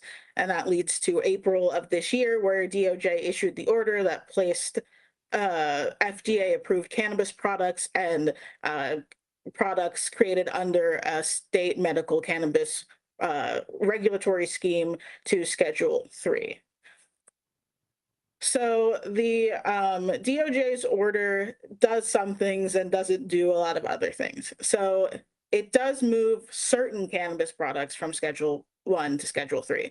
So that's FDA-approved drugs containing Delta-9 THC, specifically from the cannabis sativa plant, and cannabis products subject to a state medical cannabis scheme. The order also imposed regulatory requirements on FDA-approved cannabis products, such as compliance with labeling, security, and package requirements, DEA registration of entities that would be handling approved products, and compliance with prescription requirements for dispensing products. The order also created a new registration pathway for state licensed medical cannabis entities that are seeking federal DEA registration. So it will also allow state licensed medical cannabis businesses to deduct business expenses on federal tax filings under the Internal Revenue Code Section 280E. And I'll get a little bit further into that on the next slide. But here, the order does not authorize or decriminalize adult use or recreational cannabis sales. It only applies to products in a state medical scheme. So all of the recreational states would still be in a kind of bifurcated system where half of the regulatory scheme that deals with with medical cannabis products would be under Schedule 3, but then adult use products would be under Schedule 1 still. It also would solve some banking issues for cannabis businesses, allowing medical cannabis businesses to be able to access the banking system. It also outlined some of the effects of rescheduling that happened on, outlined some of the effects rescheduling had on interstate travel with cannabis products. So it didn't actually do that. But TSA did provide some guidance indicating that medical cannabis is permitted on carry-on and checked luggage in airports, so important to know. And it does not change the appropriation rider, barring DOJ from using taxpayer funds to impede state medical cannabis regulation. So this change will still keep DOJ from using taxpayer funds to interfere with state regulatory schemes, both on the medical side and the recreational side. So here are just a few more considerations for cannabis businesses and administrators. So There are definitely tax implications, like I said on the last slide. So interpretation of Section 280E as it relates to cannabis businesses is going to have a really large impact on tax liability and business revenue. And though there is no official guidance out yet, guidance is expected to be released at some point soon, and it will, according to the IRS, rescheduling will be considered to apply for to first apply for a business's full taxable year that includes the effective date of the final order. So it would be the full taxable year, including April 20. I actually don't remember the exact date, but the April date of 2026. So important to check for purposes of tax day, because if it's, I'm not quite sure if it was before the 15th or not. And then just a little bit more about the bifurcation of the industry. So since medical products will be subject to Schedule 3, but recreational cannabis will still be subject to Schedule 1, some states have allowed businesses to obtain different licenses for the different types of sales for ease of getting federal certification later. So that is something that states have considered, and my colleague Carbon will get into a little bit more what states are looking at and considering right now. But that is about it from me on this subject. So I will turn it over to my colleague Megan, who will discuss some of the implications for hemp.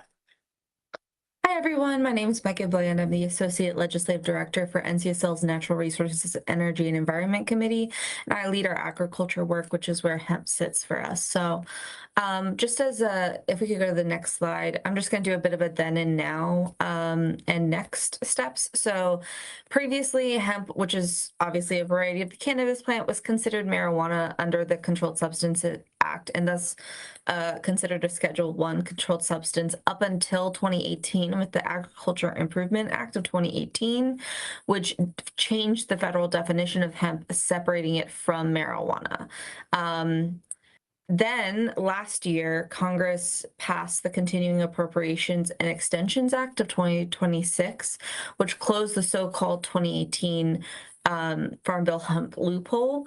And it did this by narrowing the federal definition of hemp, changing the definition from Delta 9 of not more than 3%, or sorry, of not more than 0.3% of a total tetrahydrocannabinoids concentration to no more than 0.03%. So very nuanced language there, but it does, so the new legalized hemp definition does explicitly include industrial hemp use not grown for cannabinoid purposes, such as paper and rope, and adds several specific exclusions to prohibit the legalization of different things like seeds from the cannabis plant that exceed that total 0.3% of THC concentration, and other products above the 0.3% of THC concentration. This new definition of hemp is supposed to go into effect on November 12th, 2026. However, the recent Continuing Appropriations and Extensions Act of 2027, which just passed in Congress, would delay that by 1 month. However, we're still waiting on the White House to sign that language into law. So while some proponents of this updated provision have said that changing the legal federal definition of hemp will help protect public health and counter unfair price competition and alleged undermining of the regulated cannabis market in states with regulated medical programs, opponents are concerned that it will decimate the growing hemp industry, which is worth an estimated $28 billion in 2025, as well as harm hemp farmers and small businesses. So looking forward, questions remain about the actual impacts to the hemp industry and federal enforcement once the hemp-related provisions go into effect, as well as potential conflicts with state and federal laws. Some enforcement concerns include the lack of resources at the FDA and the USDA to enforce new prohibitions on certain hemp products. Shipping hemp and hemp-derived products are considered federally illegal across state lines. And then, of course, there is an IRS rule prohibiting federal tax deductions for businesses that partake in the trafficking of Schedule 1 and Schedule 2 controlled substances, which would apply to hemp as well. So there is no current federal regulation around the age needed to purchase hemp and hemp-derived products or the sale or marketing of these products. However, Congress is looking at addressing hemp products through a number of new pieces of legislation. None of these have passed Congress yet. They've simply been introduced. But there's one called the Beverage Regulatory Parity Act, which proposes regulating hemp beverages under the same regulatory system used for alcohol. Other pieces of legislation include the Lawful Hemp Protection Act and the Hemp Planting Predictability Act. These are intended to help farmers kind of and small businesses prepare for the regulation change by delaying it even further. So it's unclear whether any of this proposed legislation would become law given the tight congressional calendar prior to the new Congress. But these are just a few things related to the hemp legislative changes, and I'm happy to discuss or answer any questions.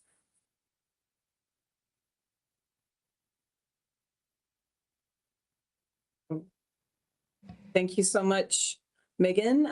Thank you, Chair Garcia, Vice Chair Carly, and members of the Oversight Committee. It's a pleasure to be with you here today. I'm Carmen Hansen, a Senior Fellow in NCSL's Health Program. I'd like to thank my colleagues Nicole and Megan for their federal policy overviews. It really does take a village to track these very complicated issues at the federal and state levels. I covered the state side of regulated cannabis policy for NCSL and have so for over 20 years. And I'd like to mention that NCSL takes no position on this or any state policy issues and provides this overview in response to request for information on state actions which remain in flux. As my colleagues Nicole and stated, NCSL represents state legislatures and therefore is not able to speak on behalf of cannabis-related industries. I'll provide a very brief overview of the federal cannabis and hemp policy changes and implications for states.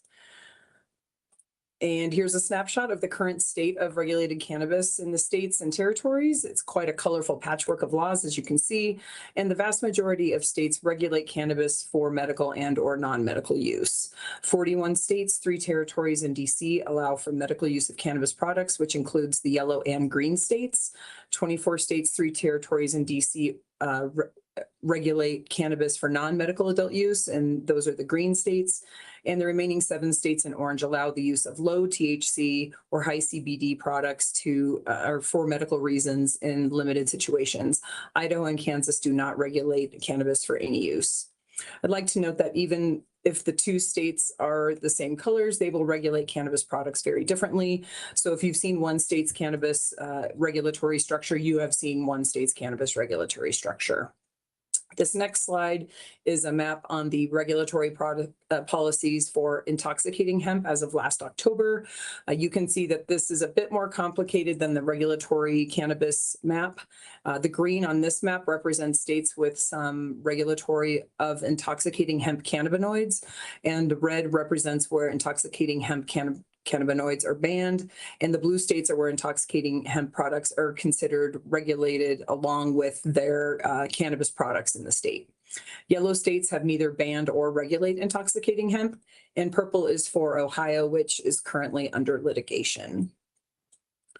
This next map, same color scheme, but they represent slightly different things, is more specifically around the regulatory policies for hemp-derived THC beverages, which has been a really big issue in the hemp and cannabis product world in the last couple of years. As of October 25, and I'd like to say these last 2 maps are provided by the Cannabis Association Regulators Association named CANRA. They are a wonderful resource for anything that your regulating office or you might need. We're happy to get you information through CANRA on what states are doing in certain specific scenarios. The state hemp beverage status ranges from prohibited, which are the red states, the pink states, state laws allow the FDA prohibition of cannabinoids in food, and the blue states and DC are consider intoxicating hemp and cannabis regulated accordingly in their schemes. The yellow states are silent on hemp-derived THC beverages, and the green states regulate and allow those THC beverages. Many of these state policies would be affected by the pending federal hemp policy changes that Megan shared. How exactly they might change would largely depend on the final federal rules and language, and if states take action before the November deadline and decide, whether or not to regulate them within their regulated cannabis programs or under alcohol licensure, which some are starting to do. So as indicated by those colorful maps, how are these federal changes, how are they affecting states? Well, it varies greatly. Currently, the states with medical use programs may align with federal scheduling, but the final details, as I mentioned, will matter for sure. State medical cannabis related businesses may register with the DEA to become federally legal. And this will apply to manufacturers, distributors, dispensaries, and they would be subject to their state licensing rules as they currently are. This may be confusing for businesses in states that operate under one schedule for both, or one license for both medical and adult use or non-medical sales. And the rescheduling language currently states that the DEA must make every effort to process all applications submitted by June 29th of 2026, giving them 6 months to federally license any medical related businesses. The tax implications for these businesses are also a gray area because businesses operate in both types of markets, and the non-medical adult side of their businesses will remain federally illegal. States with regulated adult use programs remain non-compliant with federal scheduling, aka federally illegal, and the implications on interstate commerce and coordination is still largely unknown. And for now, rescheduling does not apply to cannabis products sold as foods, supplements, or unapproved drugs related to the FDA. So stay tuned on that one because that could also change. Moving on to the federal changes for hemp, if Congress does not act to delay the current measure or have new legislation, like Megan mentioned, states may choose to move currently allowed hemp products into their regulated medical or adult use programs, regardless of their intoxication or product origin. And states may choose to follow federal hemp product definitions, which would make most hemp products federally illegal and potentially negatively impact hemp producers and their states. And state actions will depend on those final federal rules, regulations, and details. There could be additional changes based on those final regulations. So without a crystal ball, it is really hard to say what this all means for any one particular state. So far, some states are taking a wait and see approach, and others are considering actions before this upcoming November deadline, like they're moving their intoxicating hemp products under their medical or adult use regulated cannabis programs, or they're banning intoxicating hemp products to line up with the pending federal regulations. Texas is an example of that, and there aren't enough measures to decipher any patterns really at this point. There's a few examples of state actions, and that includes Georgia is studying the intoxicating cannabinoids in consumer hemp and consumable hemp products. And where's the other ones at? Maine is enacting legislation to prohibit sales of potentially intoxicating hemp products for people under 21. And Missouri, New Jersey, and Ohio enacted legislation to bring hemp-derived cannabinoid products under their cannabis regulatory framework and or to license their hemp products as separately from regular cannabis regulated products. So they will be treated separately, not in their regular framework for their adult use or medical programs. Sorry about that. And I believe that is all we have. But speaking of enactments, I have a lovely database here linked under my contact information, and that does include state hemp product enactments. So I'm happy to answer any questions now, or if you'd like to email me later, there's my contact information. And thank you again for inviting NCSL to your hearing today, and it's been a pleasure joining you. Thank you all very much. Are there any questions from the committee or anybody online? Okay, we'll reach out through your website there. Thank you so much. Very informative. We appreciate your time. Thank you very much. Madam Chair, Yes. are we able to get a copy of those slides? Yes, they are posted online. I've just been informed they're online. Perfect, If thank you have any you. troubles, just let us know here at the LRC.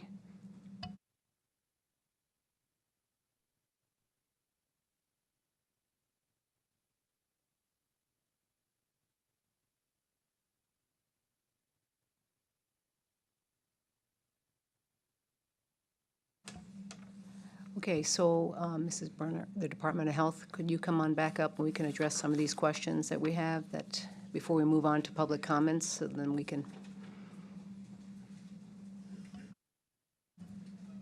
And if there's anything you cannot, because I know it was sprung on you, we can do it at the next meeting, so if that's okay. Just for everyone to know that I have a list of 5 questions that were submitted from an individual asking specific questions, and they do pertain to the Department of Health. So I'll go through one question at a time, and whatever we cannot answer, we will do at the next meeting. Does that sound fair to you, Mrs. Brunner? Okay, perfect. So the first one is, how much revenue did the medical cannabis program collect from patient, caregiver, non-resident, and established fees during the fiscal year of 2025 and 2026? And I know you mentioned it briefly in your slides, but could you elaborate, please? Madam Chair. Head, Ms. Brunner. Yes, and I can probably make this a bit of a shorter process this morning. And you're correct, we did share the FY26 breakdown by those categories. But since a lot of these questions are involving revenue, program reserves, and some of them are fiscal year on fiscal year, the department would like to take some time here and pull this data to make sure that we provide accurate information to the committee. As we discussed earlier, perhaps we could discuss this at the next meeting after we've had some time to gather that information. So just to be clear, you'd like to address these 5 questions at the next meeting? Yes, the department would like some time to consult with our fiscal office and ensure that we get all this data pulled. Okay, I think that's fair. Just for people listening and those present, just for transparency, to let you know what the questions are, if you're okay, I'm just going to read through them so everyone has an idea of what we're asking here and what this person had submitted. Question number 2 was, what were the program's actual expenditures during each of those years, broken into major categories of administration, personnel, software and contracts, inspections, testing, or laboratory support, and other significant expenses? Well, that's a lot to say, but that's question number 2. Number 3, what balance of medical cannabis fee revenue or program reserves remained at the end of each fiscal year, and what obligations or future costs are those balances intended to cover? Number 4, what current cost analysis supports the existing patient and establishment fee levels, particularly given the statutory requirement that establishment fees be sufficient to offset the cost of program implementation and administration?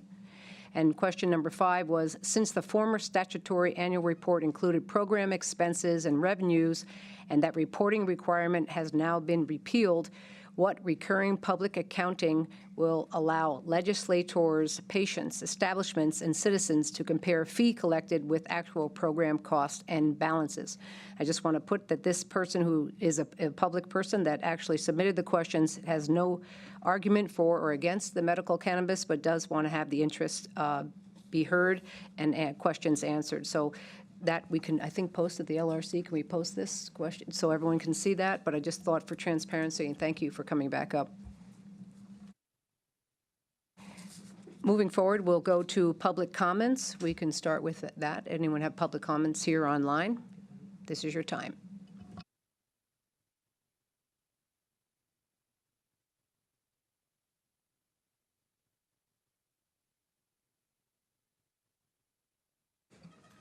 Madam Chair.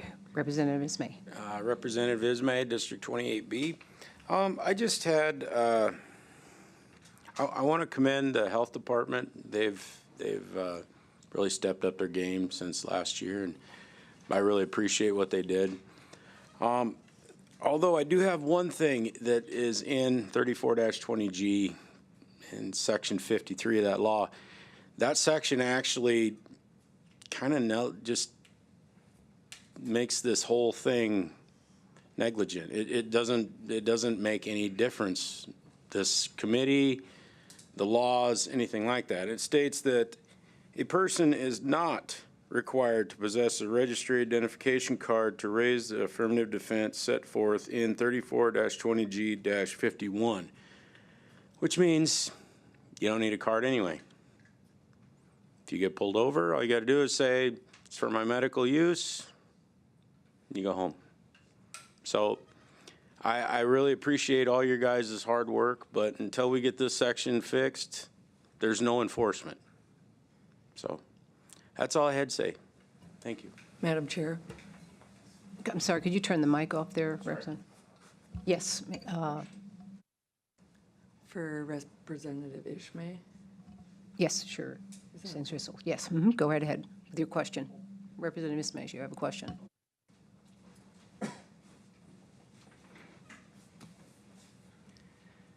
The patients, the people of South Dakota don't need a card to get the illegal hemp products in every store either. So, and the cannabis laws on our books are very outdated. So I think that it'd be a great thing for legislators this year to help the patients of South Dakota and maybe change those laws, cannabis laws. We have veterans going into the hemp stores, getting hemp because of the barriers they're receiving on the medical cannabis side that's safe and regulated. And those guys could get federal felony charges. That's not right, especially when we're rescheduling at the government, and this plant is medicine that is great for our system. So just a comment, maybe we should do that on the legislative side. That would be amazing. And you've brought this up, I think, 4 or 5 years in a row. I think you guys have dealt with this. There needs to be some type of solution here. We have illegal hemp products all over our state that people have options to. And we're adults. The Department of Health said a huge majority of these patients in this program are over 40 years old. We're adults. Madam Chair? Go ahead, Miss. You're correct. But if you have Section 53, it doesn't matter if it's illegal or legal. You don't need a card. So what does it matter? That's what I'm saying. So, and another thing that I'd like to mention is, how do you differentiate between medical marijuana and just illegal marijuana? The same way with hemp. THC is THC. It doesn't matter where you get it. So it's kind of hard to tell the difference. So all these different rules and regulations on separate, medical, recreational, and hemp really doesn't matter. It all goes back to THC. So kind of think about that before you get too deep in the weeds. But thank you. Madam Chair. Yes, follow up. Go ahead, Ms. Yes, you're accurate. I've been scratching my head on this since the day I took this position for the patients of South Dakota, because they don't need a card. They can go into the smoke shops and get an unregulated, untested, not safe plant. And everything we heard last year in this committee, all the good, the bad, and the ugly things come from those stores. That's scary to me as a patient representative. We need safe, regulated cannabis in this state under the Department of Health, and these people that are going into these illegal markets need to have access to our safe, regulated program under the Department of Health, which has safe, tested plants. It's the same plant. I know, I scratch my head all the time on it. It's crazy. But we continue to allow illegal activity in our cities all across the state of South Dakota for these illegal, intoxicating hemp products. So you as legislators, that'd be a great thing for you guys to do, is figure that out for the patients of South Dakota to have access to the safe, regulated market.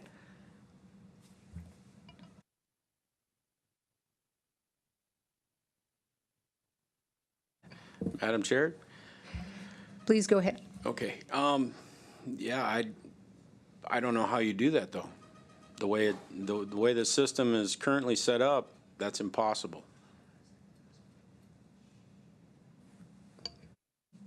Senator Carley. Thank you, Senator Carley. Thank you, Representative Ismay. Do you have a suggestion of how to fix that? You brought up the flaw with that. Is there a solution to it?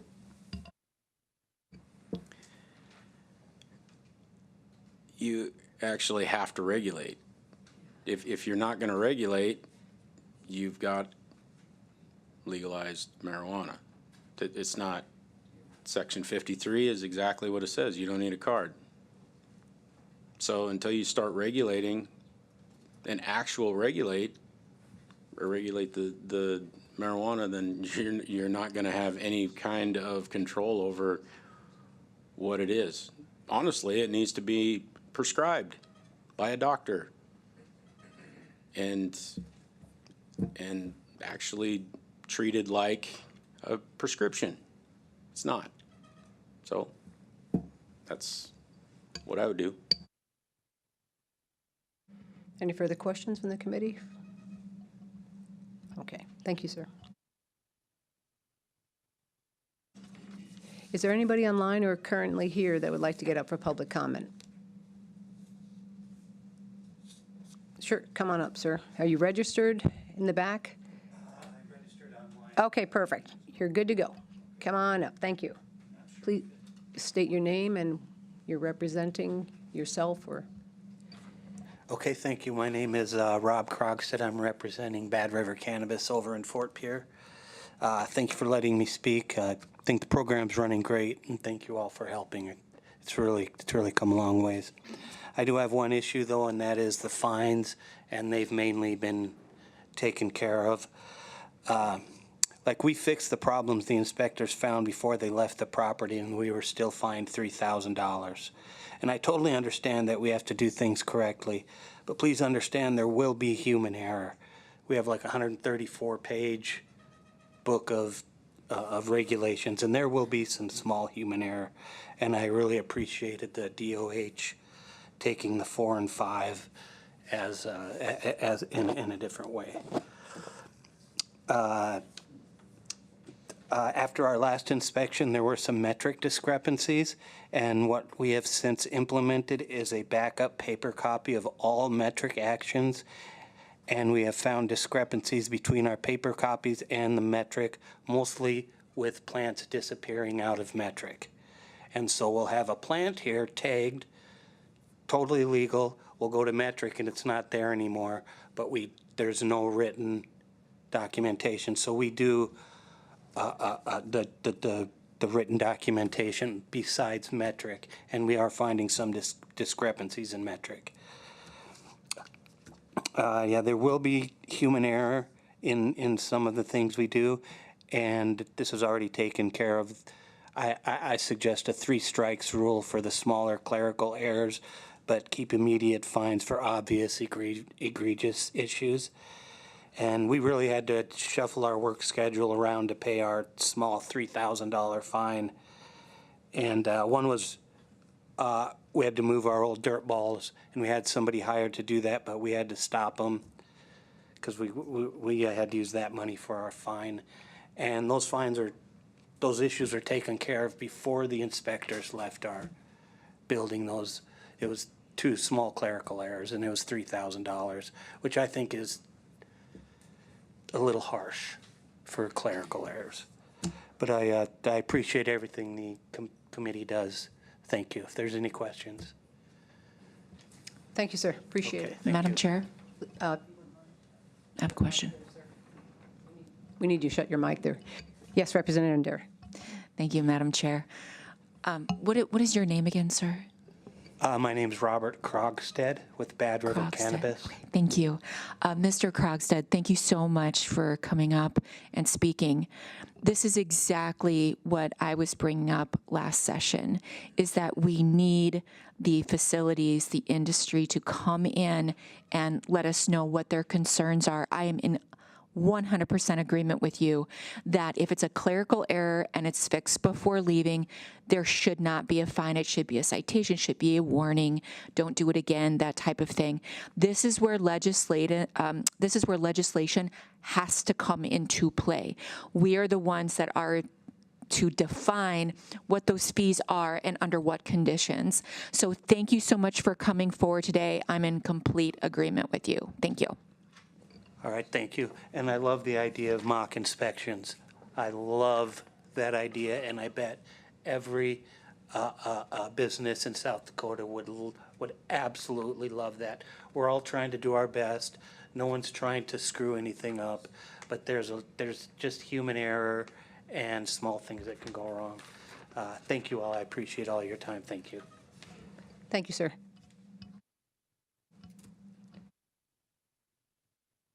Last call for public comments before we move on.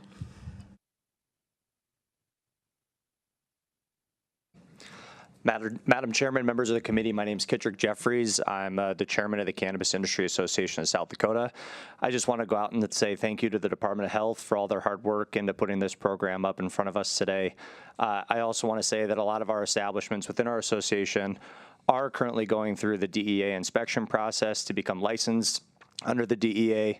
As the members from the NCLS had stated, this is going to be months and months until we have real solid concrete licensing as well as a rules package that would be put forward by the DEA. The association looks forward to see what's implemented within that rules package, and we're looking forward to stay compliant with everything at the state level and the federal level. So thank you and have a good day. I'm sorry, would you mind registering? Yes, ma'am. Thank you.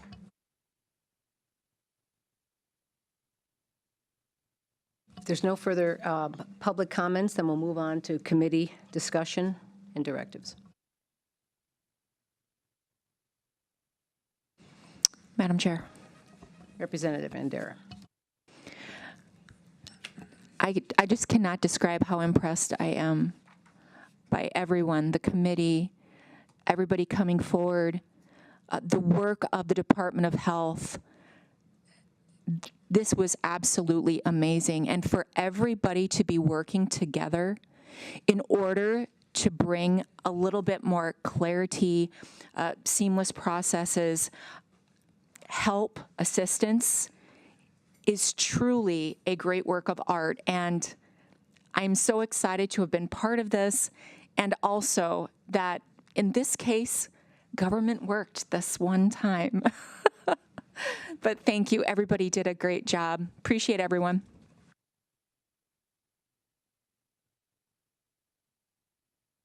Madam Chair, this is Christy Palmer. Yes, go right ahead, please. Oh, and I see that Thum just came on. I was just asking to see if there was any updates with our law enforcement. I know there was discussion last time we met last year, and I would just like to hear any, with all these changes, if they've seen any effects. Yeah, Madam Chair. Yes, go ahead. Please just state your name for. Sure. John Toom, Sioux Falls Police Chief. If you recall, last time we had these discussions, shortly about a month after, there was a statewide press release from the Attorney General's office where multiple smoke shop owners were indicted. And again, it equated to a lot of misdemeanor charges. And I think the Attorney General's office took the lead on that, and law enforcement watched closely as it moved forward. However, the presentation today regarding federal regulation changes came up, and I found that very informative, and I'm forwarding that on to our team here, and I know that'll spark a lot of discussion. But I think it continues to be what we've talked about, and I'll be very clear in my assessment that our dispensaries in town produce us no workload. They're well-run, well-regulated. They continue to be, again, with Department of Health oversight, just another functioning business within our community. But I think there's real opportunity in deciphering through these federal changes, but also at the state legislative level. I've been very clear from the start about prohibition of all these items, from gas stations and smoke shops. But again, I get when we're making the sausage on this, it's hard to get done. But my hope is with this legislative session, we can make some headway there as well, because I think if we look at the other, I'm just going to say, vices within our state, alcohol follows a very regimented program of what can be sold, what can't be sold through distributors. It's tested, it's known. I can't just go anywhere and get it and sell it. Tobacco remains the same way, where it can only be through licensed distributors, through tested, approved sources, and distributed. However, this THC/Delta-8, Delta-10, I think the presenter earlier did a good job just on the complexity of it. and deciphering it continues to be an unregulated market, which cries for some sort of regulation or stipulation as what exactly. And I know we can get into it. It's not the purpose of this committee. I think my statement basically is that I hope to have some real progress with the legislature this year on narrowing this and creating more regulation or prohibition for some of these items, but I know that's challenging to do.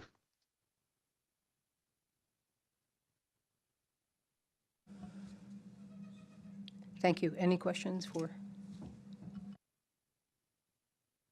Amazing, a quiet group. I do have a question for you there, Mr. I think it's soon. I would like to know, is this more involvement of the AG at this level for what you're suggesting? Because I know we had discussed licensure and putting some more regulations on these products like we did alcohol and tobacco, but is that where legislators have to really work with the AG? Yeah, I think it's the AG. We kind of went to Attorney General Jackley and said to unify some of our state level approaches, and that's chiefs and sheriffs. So we were all pulling in the same direction. That was coordination with the state lab at 1.2 with testing returns and results on how we can do that. And I think even just recently, if you look at, I believe the Attorney General's office along with other attorney generals throughout the country are calling at some of these federal restrictions or federal guidelines on some of these products to clarify the scope for what states should be doing. And so I think we'll look to continue to collaborate with them and say what's some opportunity at a state level. And again, go from there. But I appreciate the efforts of everybody in this area. And I know it becomes a common complaint and really something that I feel that we have a real opportunity to address. And if looking at other states, I believe somebody cited Texas's maneuvers and some of the other states. I think there's some legislative things we can study from what other states have done and come up with what's right for South Dakota, but also, again, is clearly defined by this committee, protects the voter approved and voted for medical marijuana industry, which seeks to serve, again, legislatively what they was designed to do. Thank you. It's a big public safety issue, and I think that always has to be in the forefront. So thank you very much for your update. Yes, go right ahead, Mr. Schock. Yeah, this is Andrew Schock. Putting this all together, I'm a medical provider. I prescribe medications, and I see, well, first from the regulations, from the inspections. I work in assisted living facilities, memory care, nursing homes, and I feel like the inspections, like both of these industries are going to be regulated kind of together in much the same way. The drop-in visits, not scheduling it in advance, but making sure that they're on their toes all the time so that they are ready for an inspection at any time. It's like drug testing for a professional athlete, right? They just got to, you stay clear, you stay clean, it's good. Representative Ismay said something about probably regulating it and prescribing. I feel like that's where this is heading. I just wanted to kind of put that out there. And, as we start to trend that direction, making sure it's a safety issue, right? If you go through medical school, you take the Hippocratic Oath, first do no harm.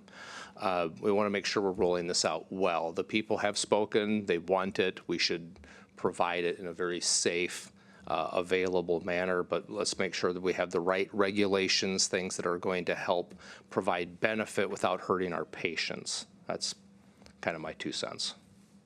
Thank you.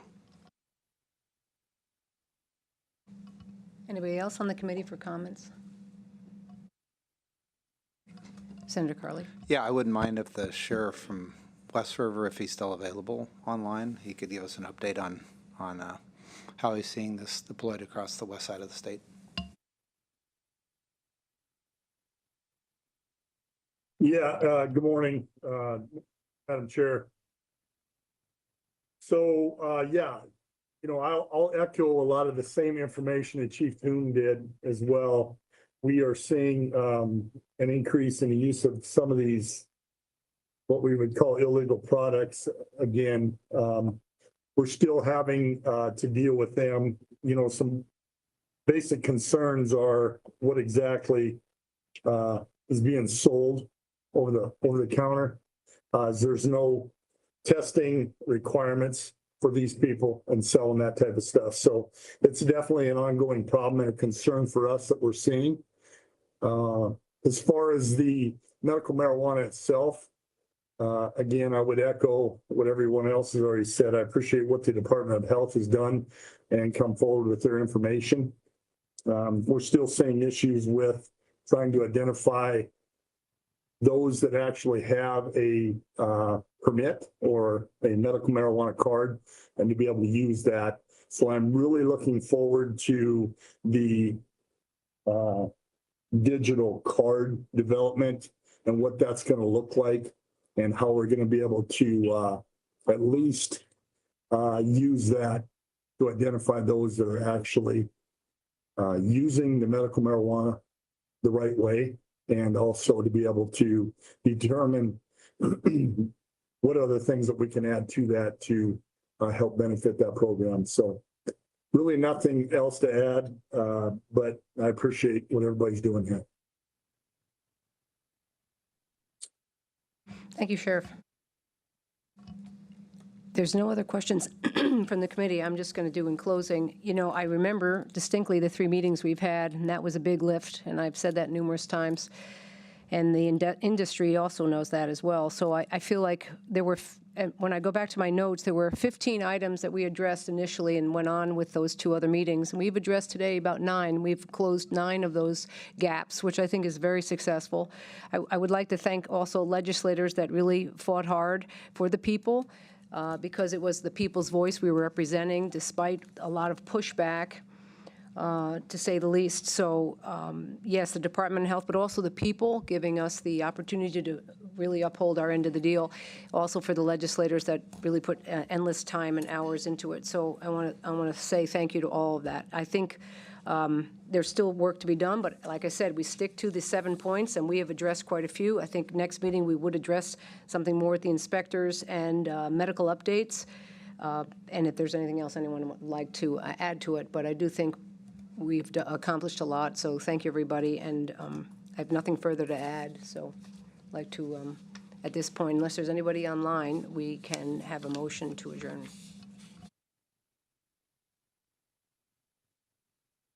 Madam Chair, motion to adjourn. Second. Okay, medicinal medical marijuana is now adjourned. Thank you all.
Every day, SDPB connects South Dakotans with stories that inform, inspire, and bring us together.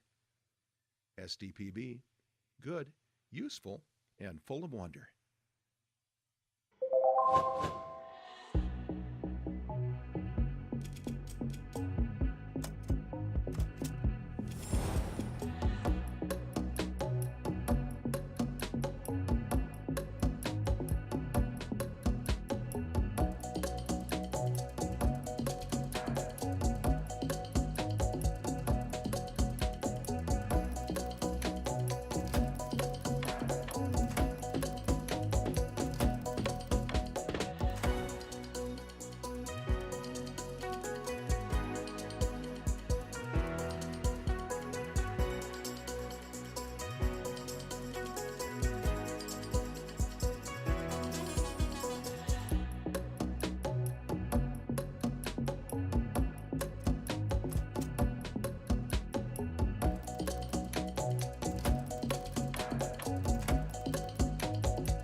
SDPB is your home for fact-based journalism, connecting South Dakotans with news they can trust and stories that matter. Good, useful, and full of wonder. SDPB.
From children's programs to in-depth documentaries, SDPB sparks curiosity and lifelong learning in every South Dakotan.